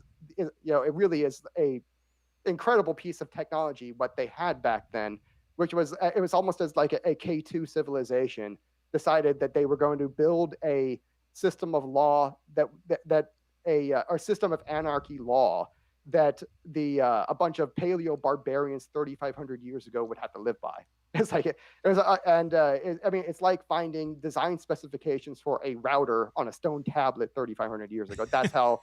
That really is how sophisticated this system of law is. 613 laws, and it's profoundly sophisticated. There's no possible way a human 3,500 years ago did this. It really is like saying, here's how we're going to work the electrical grid on stone tablets. And it's like that's the level of sophistication this system of law that God wrote has. And but again, it was designed to maximize the amount of godlike behavior or loving behavior for paleo barbarians 3,500 years ago. They're far less sophisticated, and that they had to be told like, hey, and a lot of things. What he would do. This is how you get the weird laws in the anarcho covenant. By the way, it's a one of a kind thing. No one's ever pulled off an anarcho covenant before or since. What is the era that you're describing? 3,500 years ago. We're talking Bronze Age. You're talking like the earliest, like Middle Kingdom Egypt. Mm. And what civilization? Like what region? Mesopotamia. Yeah. You're talking pre-Babylon. You're about Yeah, you're about 2,000 years after Sumer. You're looking at maybe the Assyrian Empire is on the rise. Egypt just got its ass kicked by Santorini, and that's why the Israelites were able to escape, is that there was a fucking volcano dropped on Egypt's ass.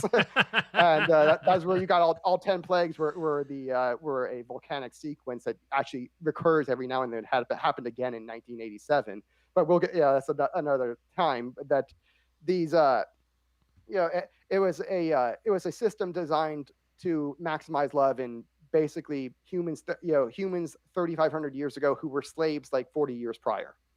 That's like this is, and so he had to make a few compromises, so to speak. So like these were very, very primitive people who were like, oh yes, of course I have a right to kill my son if he's misbehaving.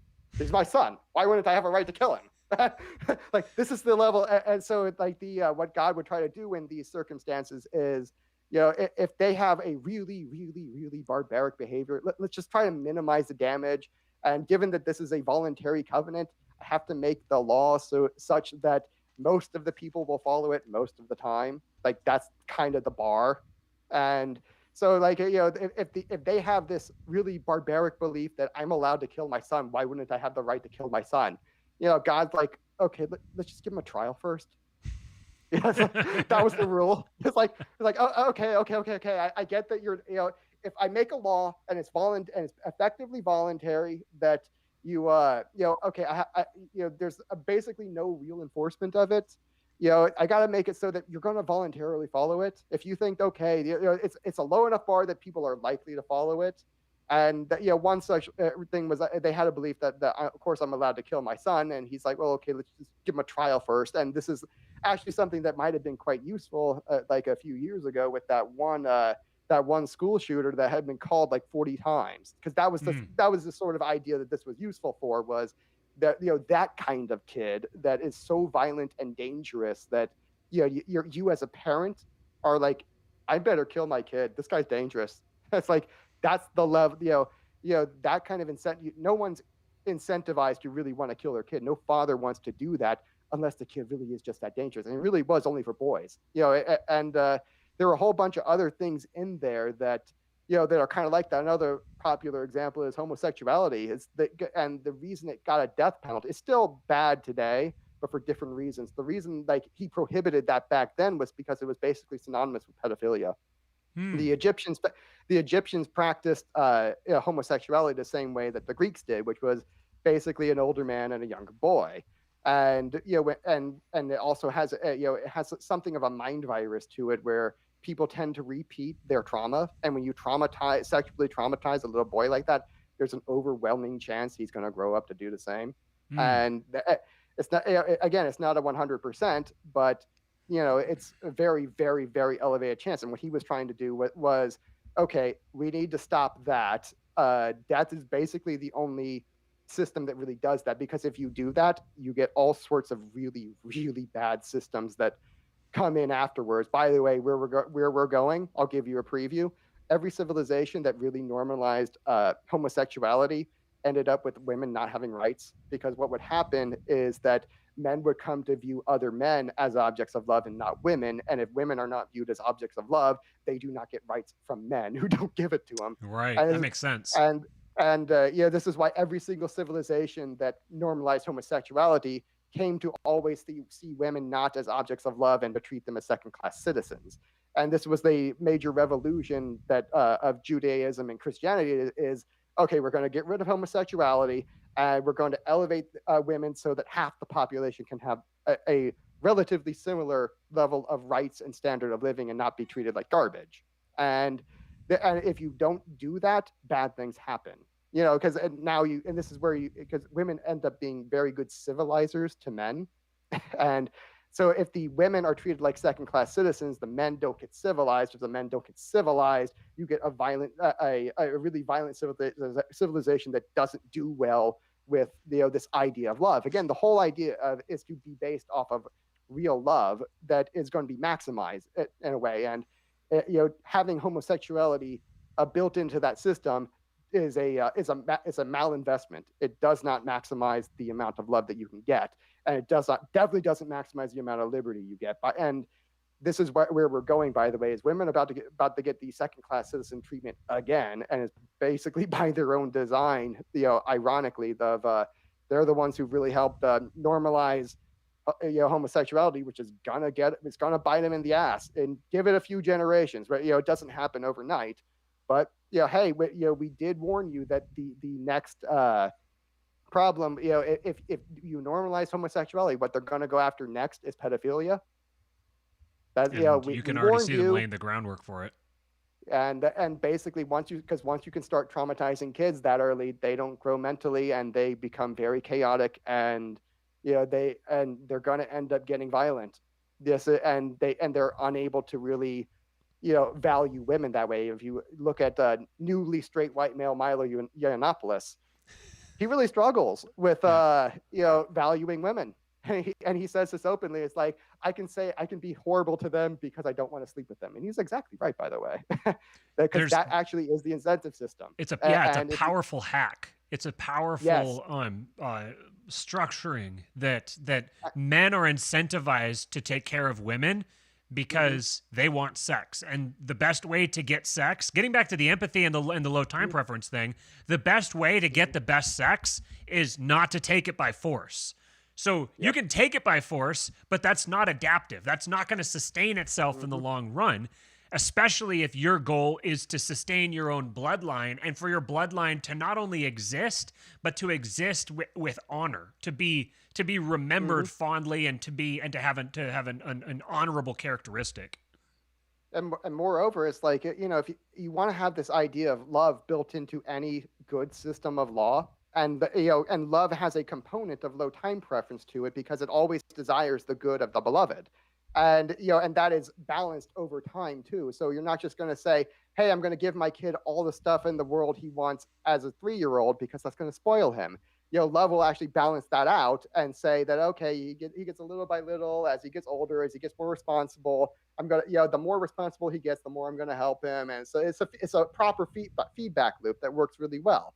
And and if you do anything that breaks that cycle, you're going to start getting problems, and it's really subtle. And it's one of those reasons I say, okay, homosexuality is still wrong today because it breaks that feedback cycle. But back then, it's not a death penalty today because it's not associated with pedophilia the same way it was back then. So it's a similar action, but completely it's different because this is why we don't put gays to death today. And it's wrong to do so, is that, they're not pedophiles. Now, pedophiles, on the other hand, we really ought to be putting them to death. And there goes the channel. Worth it. But, worth it. Exactly. One thing that's really interesting is... if you're some secular atheist who disagrees with me on that, fuck you. So well reasoned. I appreciate it. I know. The one thing that's very interesting in the book Dominion by Tom Holland, something he points out was that when Paul wrote against homosexuality, condemning homosexuality, he said that was basically the first time in history that this concept of homosexuality, as in that sense, was ever brought to bear, where men with men and women with women was thought of as the same as part of the same category. Because prior to that, in basically every culture, sex was just thought of as the giver and the receiver. There wasn't the gender or the sex dynamic there in the same way. So you were identified by, I'm someone who gives or I'm someone who receives. And then obviously the givers were and are overwhelmingly men. Because then this what I was going to get into is, by the way, go ahead. Just a minor point. Remember where you are, because when God wrote the law, he about homosexuality, he only applied it to men. And he was extremely specific. The way Judaism does it is the word choice is extremely specific, and he only prohibited it for men because that feedback cycle is only broken with men, and it's really only men that matter. He didn't write it about women, and that's that really is very highly suggestive of what he was getting at. If you want some evidence that this is not just speculations, that he didn't make the same law about women. And he very well, if homosexuality by itself was the problem, then he would have done it both ways, but he didn't. He only made the law apply to men, and that was specifically because of this particular feedback loop that that gets broken. And you also see this in Plato's dialogues where when the Greeks are talking about love, and it's and they're not talking at all about heterosexual love. It is exclusively talking about homosexual love, because that's the point it gets to. And you saw this in China, you saw this in Babylon, you saw this in America, in the ancient Maya, and the and all of the ancient Mesoamerican civilizations too. Same thing over and over and over. And if you normalize this, women will lose their rights for sure, because men will stop loving them and will stop wanting to take care of them. And hey, that's a really tough life to be in. And that's what's coming. And that's the like the summation of the subversion of God's mandate to humans. Our responsibility is to be fruitful and multiply. And if you get to that point, that's the complete subversion of that. It's the absolute not being fruitful and not multiplying, which is death. Like that's where the human species that's where the human species goes to die. The thing I was going to say a minute ago that actually kind of ties into something that Mr. Boudin said here in the comments. And he said, I see the current situation as the elevation of the feminine as a direct attack on the sovereignty of God, as men are the firstborn made as the imagers of God. And I that ties into something that I was going to say, which is that when you love someone, what you're doing is you are sacrificing your own needs or your own desires, or not sacrificing, but you're subverting them and placing ahead of that what is best for that person. So to love someone is to love them in the way that they are most loved. Men and women desire love to be expressed in different ways, and this has been treated to death. People are pretty well aware of this. That basically, women want protection; they want to be protected and provided for, and men want to be respected.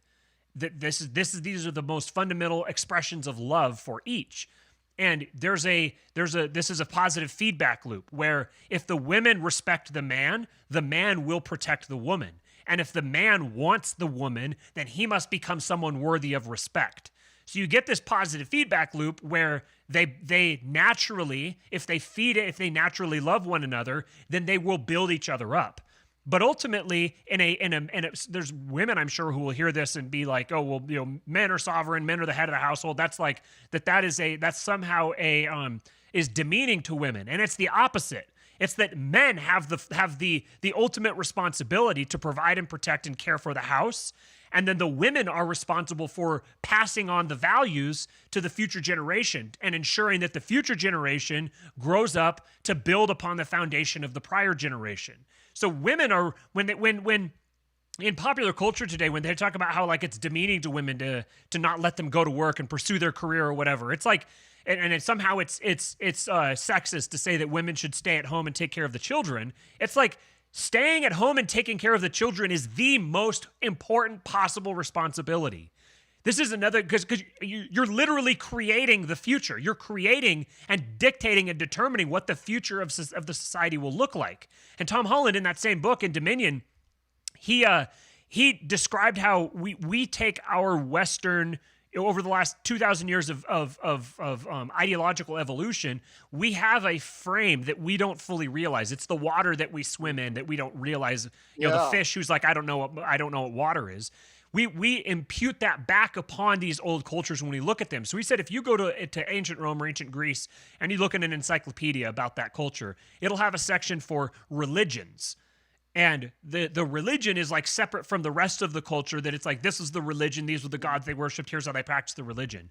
He said if you were to take an ancient Greek or Roman out of their culture and plop them down today and then show them that, they would be like, what is religion? Like, what is this subject you're describing? Yep. Because to them, the idea that religion is something separate from the rest of the world is a creation of the church, of the Catholic Church, sometime around 1000, 1100, 1200, somewhere in that era, where they invented the term the secular. So you have the secular, which is all the things of the world, and then you have the church with the religion, and these are two separate subjects. Prior to that, the understanding would have been that everything is, like, religion is who you are. It's your identity. There isn't a separate part of your identity that is your religion. And so he said that with that, I think it was Greek culture, he said, women didn't vote, and so people, oh, the women were oppressed because they weren't allowed to vote.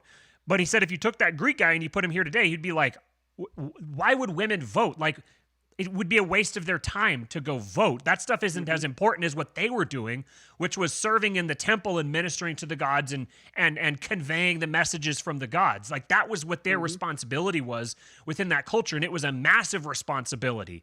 It was like voting would have been like, why would we take them away from this important thing and have them do this menial thing? Anyways, go ahead. And if you want one more piece of evidence that, what I was saying earlier, that leftists are not capable of love and they have a very perverse understanding of it, look at what Matt just referred to, is that, they really hate the idea of women raising their children. Because, and apparently the Republican Party has messed this up too, and we will fix that and punish those who've made that grievous error.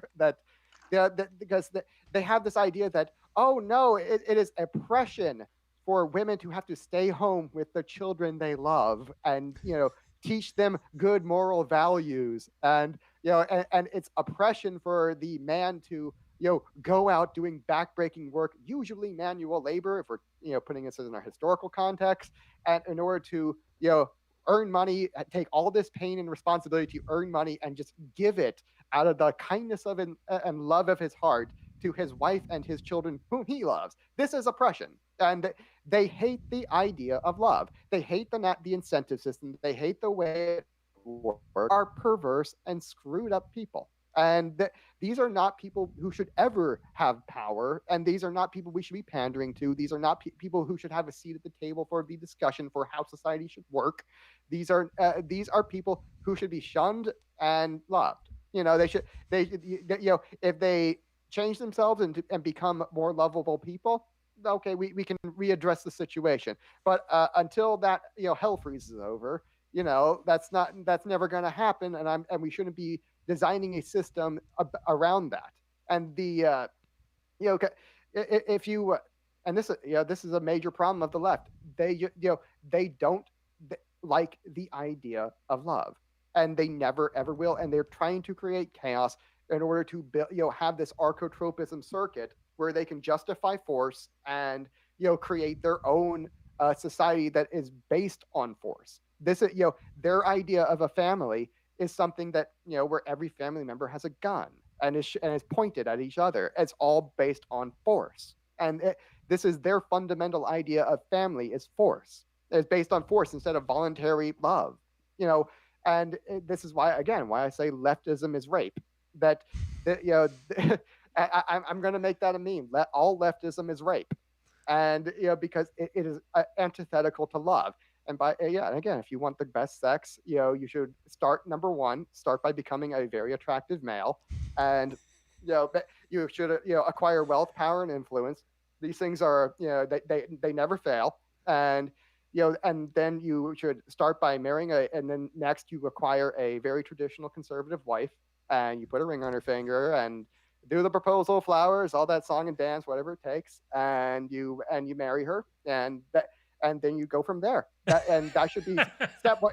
If you want to create a libertarian society, step one is become a very desirable man, and step two is marry a good woman who is a conservative, not some liberal slut with an OnlyFans. I saw some libertarian the other day said all of the women I know have an OnlyFans, and I'm not sure it's a good thing. I'm not going to condemn them. I'm like, are you retarded? How are you going to create a libertarian society with just law? And this is actually the reason why God created an anarcho covenant in the Bible, even though it wouldn't work, is because he wanted to show you why exactly it's not going to work, and he showed you all the reasons why, and you had every single problem that came up, but was like it shows you why you need a society that is based on love. This is why Christ came along with the New Testament. It's like, all right, so now that we've proven why this this idea that is liberty just based on law, only based on law, we're going to show why that doesn't work, and now we're going to give you a system that does work, which is based on love. It's an incentive structure of love, and this is why Christ came. He's not put. And if you want to ask, okay, so what kind of politics is Christ? Right wing. It's based on love, and This is not a system that is based on coercion and force. This is based purely on love. Love is And the ultimately love is order. Like that's right wing is order. It's the Love is best kind of orderly. order. Yes. Is the best kind of order. Is the kind that makes you the happiest. This is the order you were designed to run on. Even if you only believe in evolution, this is still the best kind of order because it fulfills all the laws of liberty. All the behaviors of liberty can be summed up in the idea that you will love your neighbor as you love yourself, and that you will love the Lord your God. If you do all of those things, if you just do those two things, and you are trying to increase that amount of love you have in your heart that is again voluntary and respects respects all the rights of the others. Because let's face it, if you don't respect the rights of other people, are you going to be that lovable? No. And if you are just maximizing those two things, if you're setting those as your dependent variable for your system, whatever system of government or a system of society, for your religion, whatever it is, if you're setting those as your dependent variable, that's the y variable, and you're varying everything else, then you're trying to maximize the conditions of love in your society. You're going to get a very, very, very libertarian society that has massive amounts of productivity, massive amounts of good economics, massive amounts of good social development. Like, even when like science itself was a product of Christian monarchy, which by the way, we are a form of Christian republic. You can't you cannot separate the idea of religion from politics. Religion is actually the Christianity was the greatest failure of the Constitution, was because they created a constitution explicitly for a Christian people, but they didn't build Christianity into it. Yep. This was like the greatest possible restraint on the growth of government. It was that it was designed. This Constitution was designed for a Christian people, which is why the government's now trying to get rid of it, because the Christian people are a gigantic restraint on the growth of government. It's like they're tapping the brakes as hard as they can. And if when you had Christian monarchy, understand that for like 10,000 years prior, we had gone from like living in mud huts to living in kind of society based on that's living in stone, and they're using urine as toothpaste.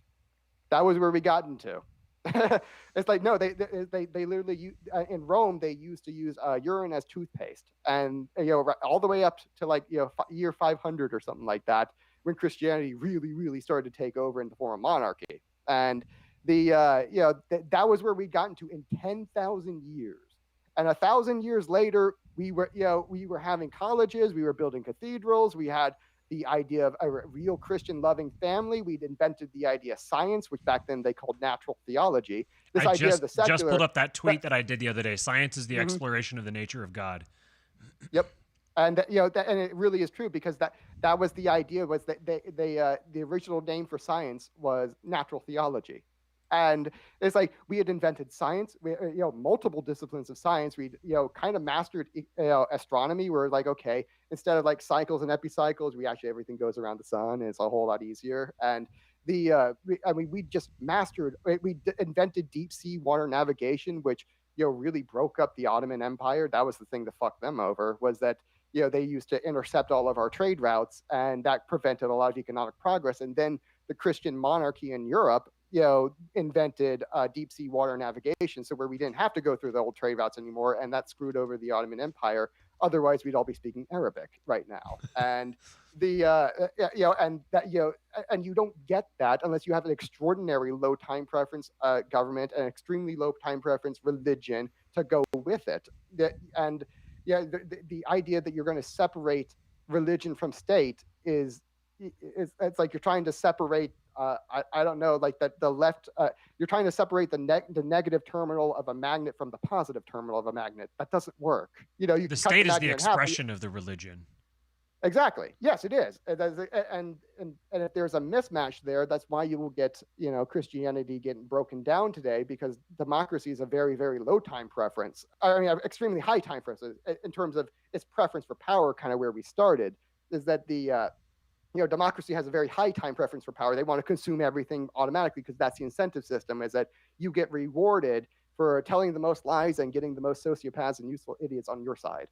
That's the reward system. And when you have something that's extremely high time preference like that, it doesn't go well with a low time preference religion, that says you should, store up all your valuables in heaven, and you should be basically, living like a monk and giving all your prosperity to your children, who also, work with it all their life and live with it like a monk and give it over to their grandchildren, and so on and so forth. And that's how for 10,000 years we got up to the point where we were using urine as toothpaste and living in like stone huts instead of mud huts. And 1,000 years later, we were like building cathedrals, mastering science, and after having invented it, and 1,500 years after that, we're having a discussion about this, about everything that happened, on our computers.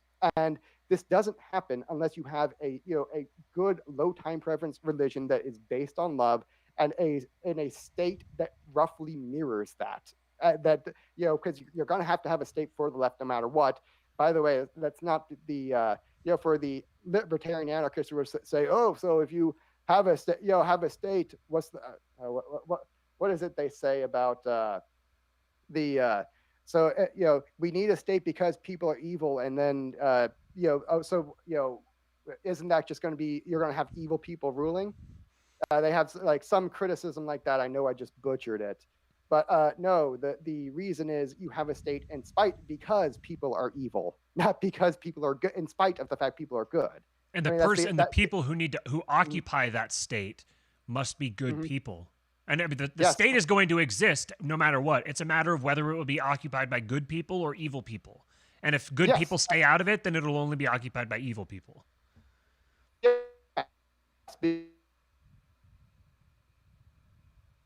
Is always conserved. Therefore, if you try to get rid of the state, the power is still there. Someone's going to organize it and turn it into a state. This is the Archotropism sequence, where the power never goes away. Its value is always there. It's always going to be profitable. And if you do nothing, evil people will be the only ones to organize in order to gain that profit, which, again, we said earlier is like what it was, over like $50 trillion this past decade, something like that, 50, 60, somewhere in that neighborhood. That's a fuck ton of profit. And it's like, you think people aren't going to be incentivized by that? Like, are you stupid? And if you can, so the state, it will either be, it's definitely going to get created by evil people no matter what. The question is whether it will be inhabited by evil people or not. And you can have it with good right-wingers who want to use it to promote the idea of love, to promote the idea of God and church and family, and promote the idea of civilization, greater and greater civilization. Again, we went from like drinking urine to, having the scientific method and having, conversations on our computers in under 1,500 years, when we had spent the prior 10,500 doing basically nothing. And that was because we had two bad systems. We had bad religion and bad government put together, and we were trying to progressively work on both systems at the same time. And we finally got there around 500, when the Roman Empire just broke up. It was not able to go force over distance anymore. And then you finally so basically that the whoever owned the land at the time was a de facto monarch, and then they became a real monarch. And when they became real monarchs, they're like, this polytheistic religion of high time preference that really worked well for democracy is not really going to work really well for me as a monarch, and especially if I want to have low time preference and hand this thing over to my kids. So there's that neat one with the monotheistic Christians. That one's really low time preference. That one's going to keep people civilized. Let's convert to that one. that was the incentive structure, is that you had a low time preference or a high time preference government in the form of a Roman Republic that just broke down. It was just non-functional anymore. And the kings that came about, decided they wanted a low time preference religion because that worked a lot better with their interests. And that was why Christianity took off, is that you really had the state, a right-wing state pushing it. And now that you have that like 200 something years ago, 246-ish or something like that, these idiots are not idiots, but fools, I should say. These fools decided it'd be a good idea to have a limited republic, which it does work, but it's going to be limited by itself and by its Christian people. And it was not really, it was kind of limited by itself. It was really limited by its people. And now the state has managed to break its first set of its self. It's managed to break it, break the Constitution, where the Constitution is really not in effect anymore. It used to be, but it's not anymore. And so now they're trying to break their final restraint, which is Christianity. And to the extent these libertarian atheists have been helping them along, God, are you such fools? It's like, you deserve to live in chains. It's like, I have nothing but contempt for you, because you are playing with systems you clearly don't understand.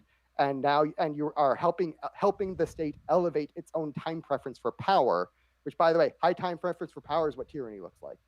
So Yeah. if in case I didn't make that point clear enough earlier, high time preference for power is tyranny. Low time preference for power is like tax cuts. We like the former. And libertarians are basically zero time preference for power, except they don't understand it at all. And now they're doing things that are extremely high time preference for power, and they're promoting it, which makes them effectively left.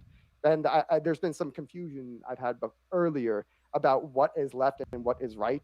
And but what I regard as left is not what they practice, it's what they preach, it's what they push. And if you're pushing high time preference for power, then you are effectively a left, because that is what uncivilizes people. That is what destroys civilization. High time preference for power is that promotion, that is what it makes you right or left. If you are kind of balanced in the middle, you're probably a moderate. You're a moderate. If you're to the if you're more low time preference for power, where you really want to build up civilization and not convert the wealth of civilization into power, then you're a right winger. You have a very low time preference for power. And if you're all the way to the right, you have a zero time preference for power, which is different than no time preference. There is a segment of society that doesn't vote because they have no time preference, or a very broad time preference, where Republicans, Democrats, doesn't affect me. That's fine.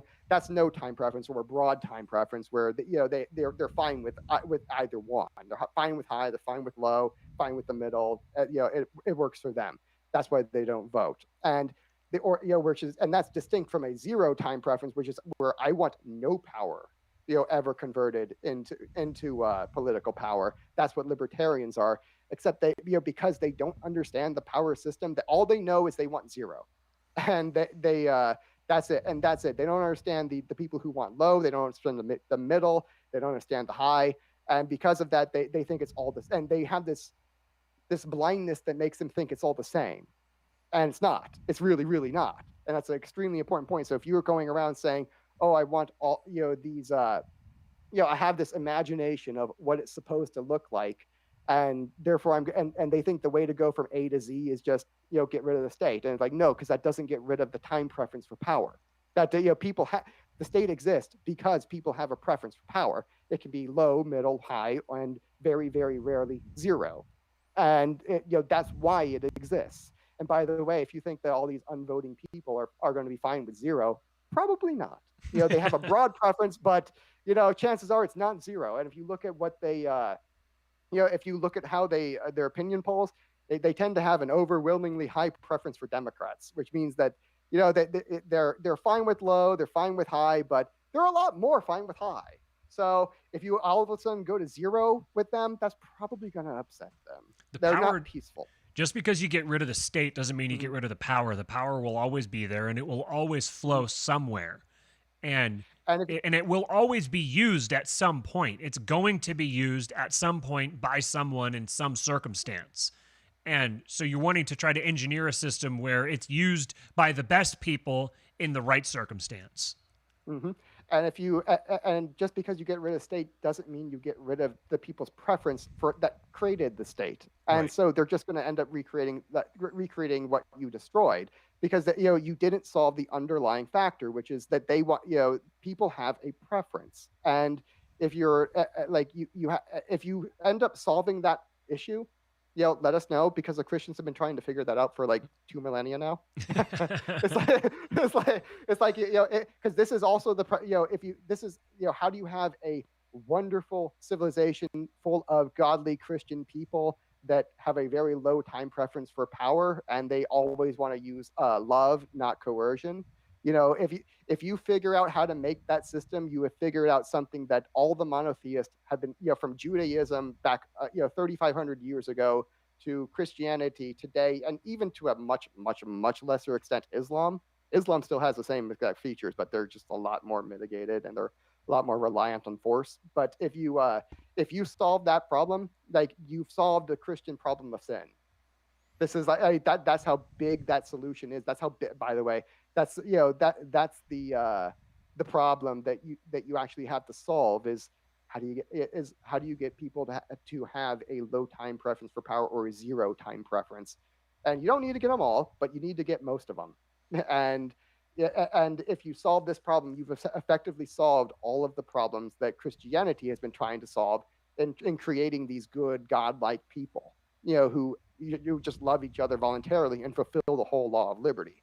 To have a low time preference for power, you have to be selfless. But what's interesting is that when you're selfless, as Naval Ravikant says, he says that that being ethical is long term greedy.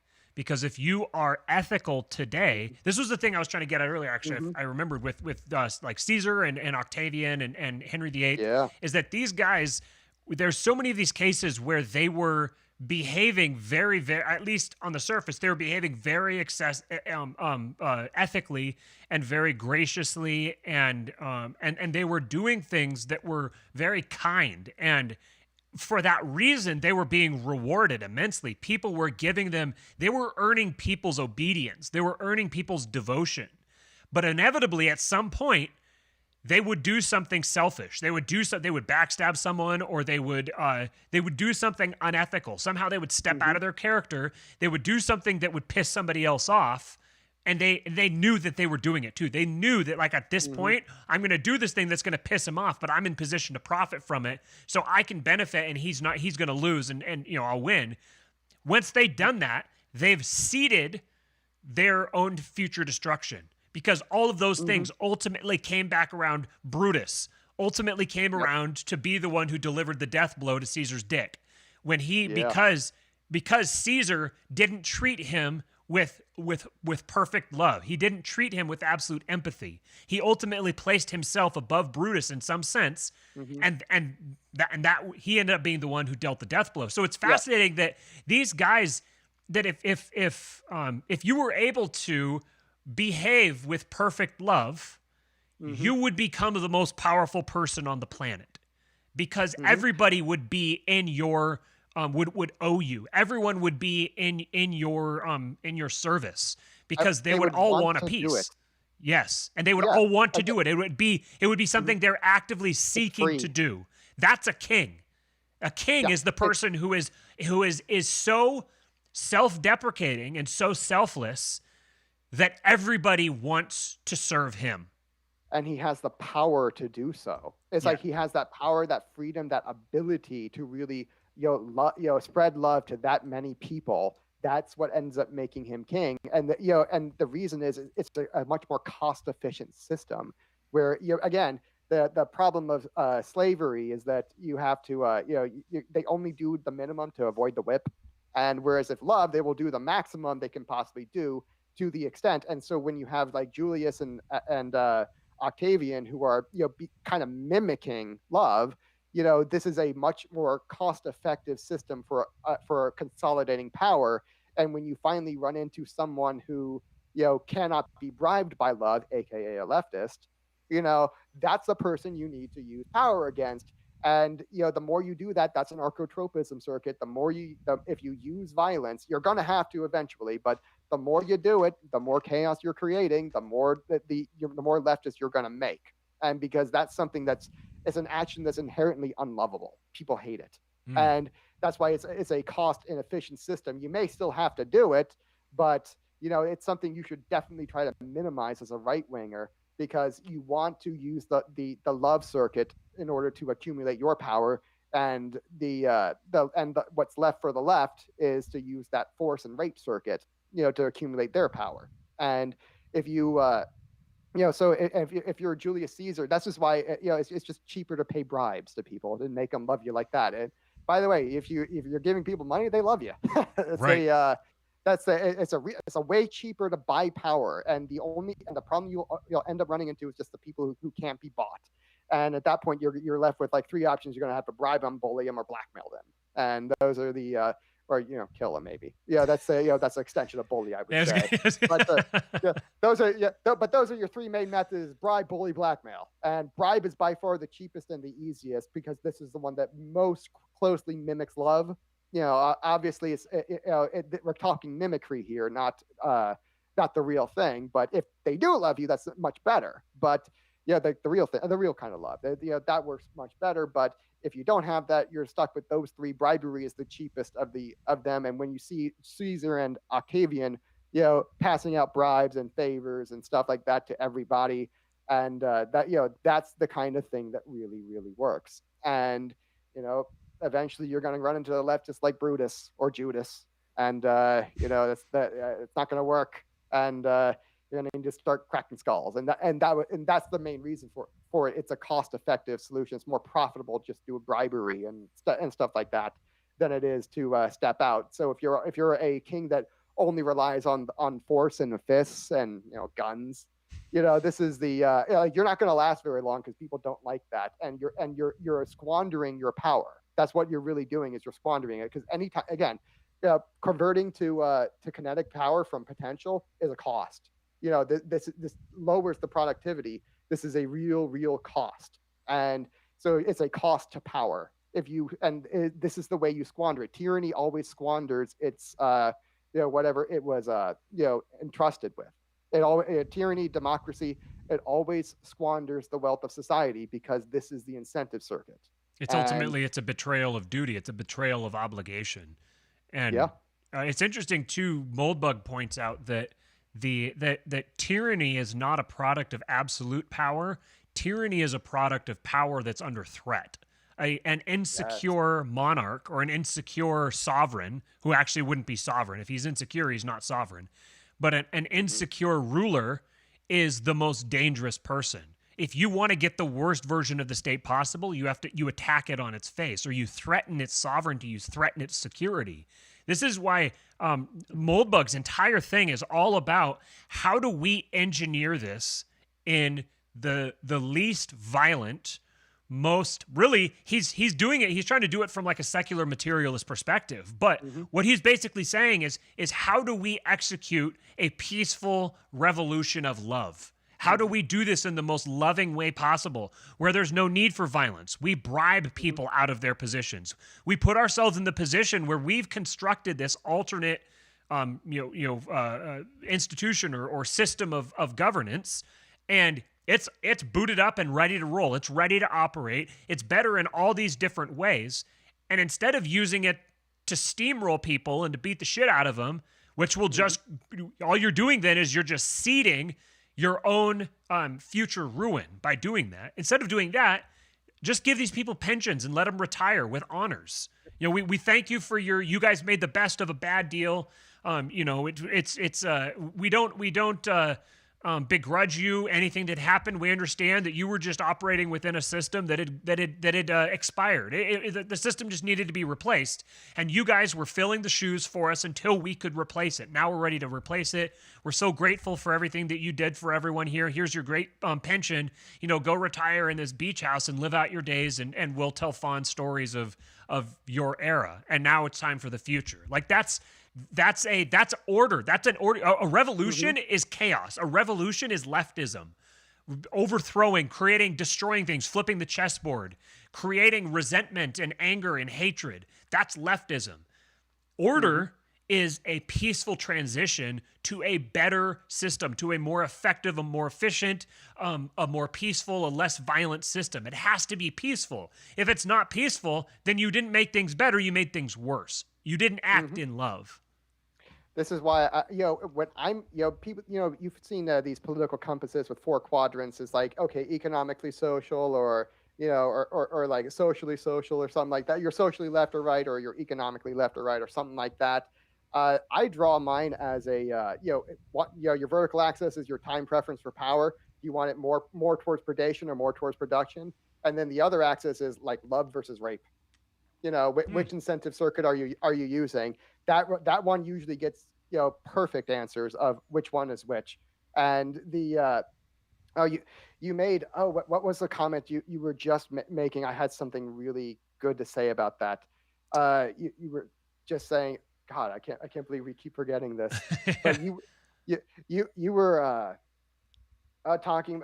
We were talking about paying people, and oh yes, Mencius Moldbug. Yes, he is the greatest genius of our time because he managed to figure out what the Christians figured out 2,000 years ago. Mm-hmm. That's effective. That his genius is that he's managed to. He really, as an atheist, he managed to just logically intuit his way to what the Christians had kind of already figured out. Or the Christians and Jews had figured out like 2,000 years ago. There's a common response to this, terms. to what you're saying. There's a common response to that, which is if he's discovering the truth without Christ, then it's actually worse. If he's getting close, but he doesn't have the full truth, then it's actually worse. And he's been there's people, I won't say who, but there's people who are predicting that that people acting in the name of his ideas are going to become a very violent pestilence upon us. And I think that that's the wrong way to think about it. I think that's the wrong way to look at it. I think the fact that he derived these things separate from the church is evidence of their truth. It's so true. These are truths that are embedded in the essence of reality.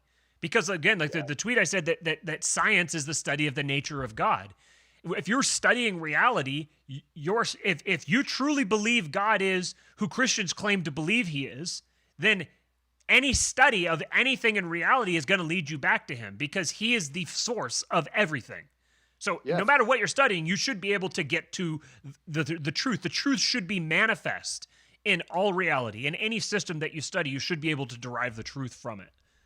And it's interesting because he actually says, I believe in a divine right, monarchy as a royalist. And the problem as an atheist is that I believe in the divine right without the divinity. So what the heck am I doing? How do I square this circle? Because he recognizes this needs to be cleared, and he's recognized that the idea of the divine is the divine right to rule. It has to come from divinity.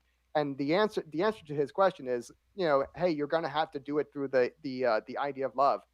That's if God is love and you're looking for a divine right monarchy, you're looking for some sort of something that resembles monarchy that really promotes love heavily and leans heavily on that incentive system. This is why I use love versus rape and production and predation. What's your preference for each, and those will give you much better results of left and right, and who's actually moving. The more you get into the kind of the lower right quadrant, the better off you are, because that's the love quadrant and the production quadrant. We want to stay away from the predation and rape quadrant, which is the leftist quadrant. That's the Genghis Khan quadrant. If you're in the and if you're like one of these lefty libertarians, you're like, well, I want a voluntary society with just a little bit of rape. You want a very productive society with just a little bit of rape in it. That's why lefty libertarians are not really libertarians. And whereas you want a loving, and the opposite quadrant also doesn't work very well, because it's like, well, I want a loving society with just a little bit of predation. And where predators will love each other. It's like, nah, that's not going to work either. And you can see exactly why those are wrong and why those aren't going to work. It's because these are two different kinds of order. That's why love and rape are really a much better set of what's the proper order of society, and predation and production are also like, these are the two kinds of order, roughly speaking, and everyone should be lining up in one of the two quadrants.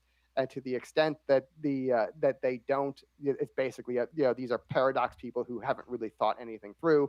No surprise there that a lot of like lefty libertarians and predatory right wingers really haven't thought this shit through. But whereas like Moldbug, who has come to the conclusion that, okay, divine right monarchy is a really big, like, this is the thing, we need this, and how do I do this as an atheist?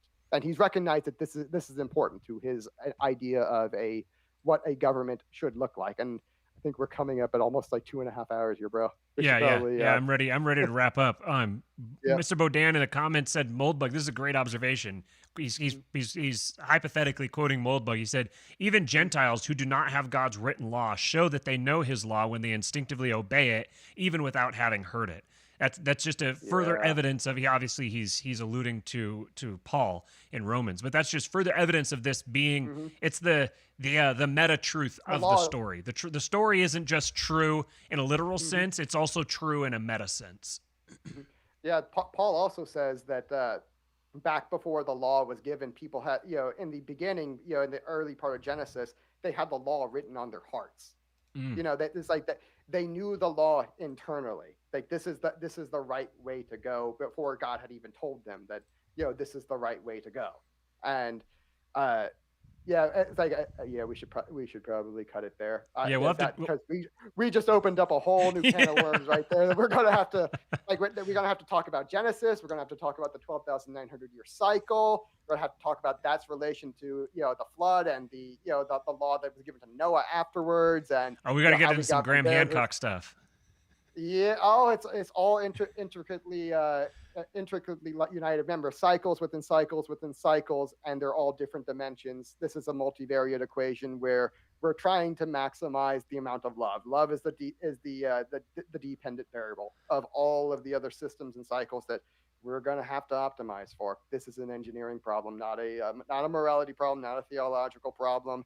This is like the libertarians want to make it. You can't just abolish your way to liberty. You have to engineer your way there, because there's so many different systems here that are all interlocked, intertwining, and interdependent. And if you don't engineer and optimize for each of them, you're going to have some big trouble. You're going to get that archotropism circuit of chaos that leads you right back to where you started, and probably worse. And everything is fractal. Everything is fractal. It's fractals all the way down. Yes, it is. That's so true. One quick thing, the title, I said the physics of power, archotropism, patchwork, and the Machiavellians. The reason that we reference the Machiavellians in the title is because this way of looking at the state, or looking at government, or looking at law from an engineering perspective, and trying to assess cause and effect and see how people are actually going to behave, not how they should behave, but how they actually will behave. This is the Machiavellian perspective. It's gotten a bad rap because the people that use this typically use this understanding for evil. They use it to try to accomplish their own purposes. But that doesn't mean that this perspective is evil. It just means that evil people use it. And if only evil people use it, then we'll only get evil results. So what we want is we want to see good people begin adopting the Machiavellian perspective and becoming Machiavellians.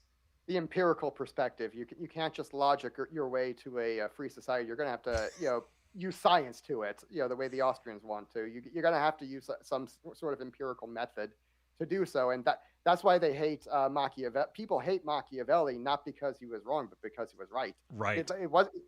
That wasn't evil. What he said was true, and that's why they hate. This is like an uncomfortable part of human psyche that he was talking about. That hey, this is what actually this is what you think actually happens. In reality, it's kind of different. He was pulling away the fig leaf. Yeah, it really is. He really is, and they hate him because he was right. And the empirical method works, and that's why they hate it. It's because people don't want to admit that we're gullible, or we're stupid, we're foolish, we're high time preference, and we're easily conned like this. And yeah, we are. And the Machiavellian method of really assessing what when you do action X, what is result Y, and using that as a cause and effect way of engineering through the this cycle of archotropism, which we didn't get to the 5 laws. Let's we'll have part 2. You can go to my channel at Popular Liberty and see a full video on the 5 laws. It's pretty quick, less than an hour. But I think we're going to be let's not go and let's not get into what we said we were going to get into. Let's just leave it at these 5 laws exist, and the Machiavellian method is how you really should be using them. And gosh, we're take it away from there, Matt. All right, well, I'm gonna blame you for us going to 2:22 because you didn't start taking your shirt off at the 2-hour mark. But Steven just hopped into the chat and he said, "Lord Jesus, still?" This is what happens. So we appreciate you guys watching. You should be more interesting. You should be more interesting, Steve. Yeah. You should take your shirt off more. All right.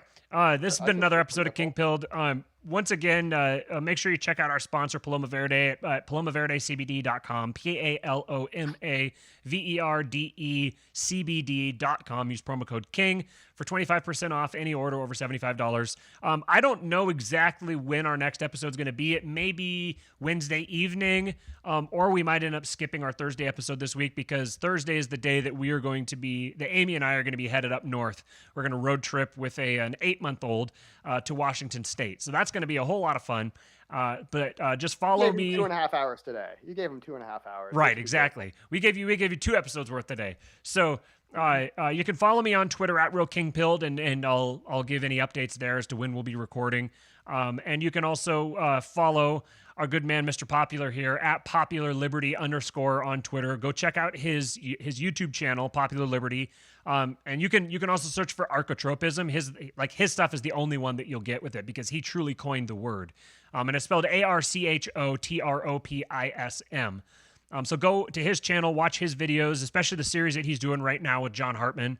And I think that is it. Oh, also, please like, subscribe, share, all that good stuff. And if you're listening to this on iTunes at some point in the future, then give us a 5-star rating and a review, and share this with a friend. What were you going to say? Also, I just did a episode on a more full and focused episode on Archotropism with Patrick. Oh God, Adam Patrick. Adam Patrick on his show. You're Talking Over Me. And that episode should be up tonight. So if you're listening this tomorrow on the 18th, then this is then you can go check out that episode, which is a much more focused discussion on Archotropism and its feedback circuits that make you, no matter what you do, you can increase the power of a state or increase the power of a state. You're still going to end up with a bigger, more powerful state, no matter what you do. And I am definitely going to listen to that as soon as we're done, as soon as I can get it downloaded. I'm looking forward to it. Adam's a good guy, and I think I'll be going back on his show again at some point here in the future. And once we start doing, you're the first person other than Steven or me to be on the show here. Once we get our logo and everything all set up, we've got a whole long list of guests that we're going to have on, and Adam will be one of them. He's a really good guy. We appreciate him a lot. He is a key king-pilled insider. All right, that being said, we appreciate you guys. Thank you for listening in. Let us know, leave us a comment, let us know what you thought about the conversation today. Go follow Mr. Popular on all of his platforms, and we will see you guys next time. Oh, wait, one more thing about Machiavelli before we go. Go ahead. I'm just kidding. I'm just kidding. I was all game for it.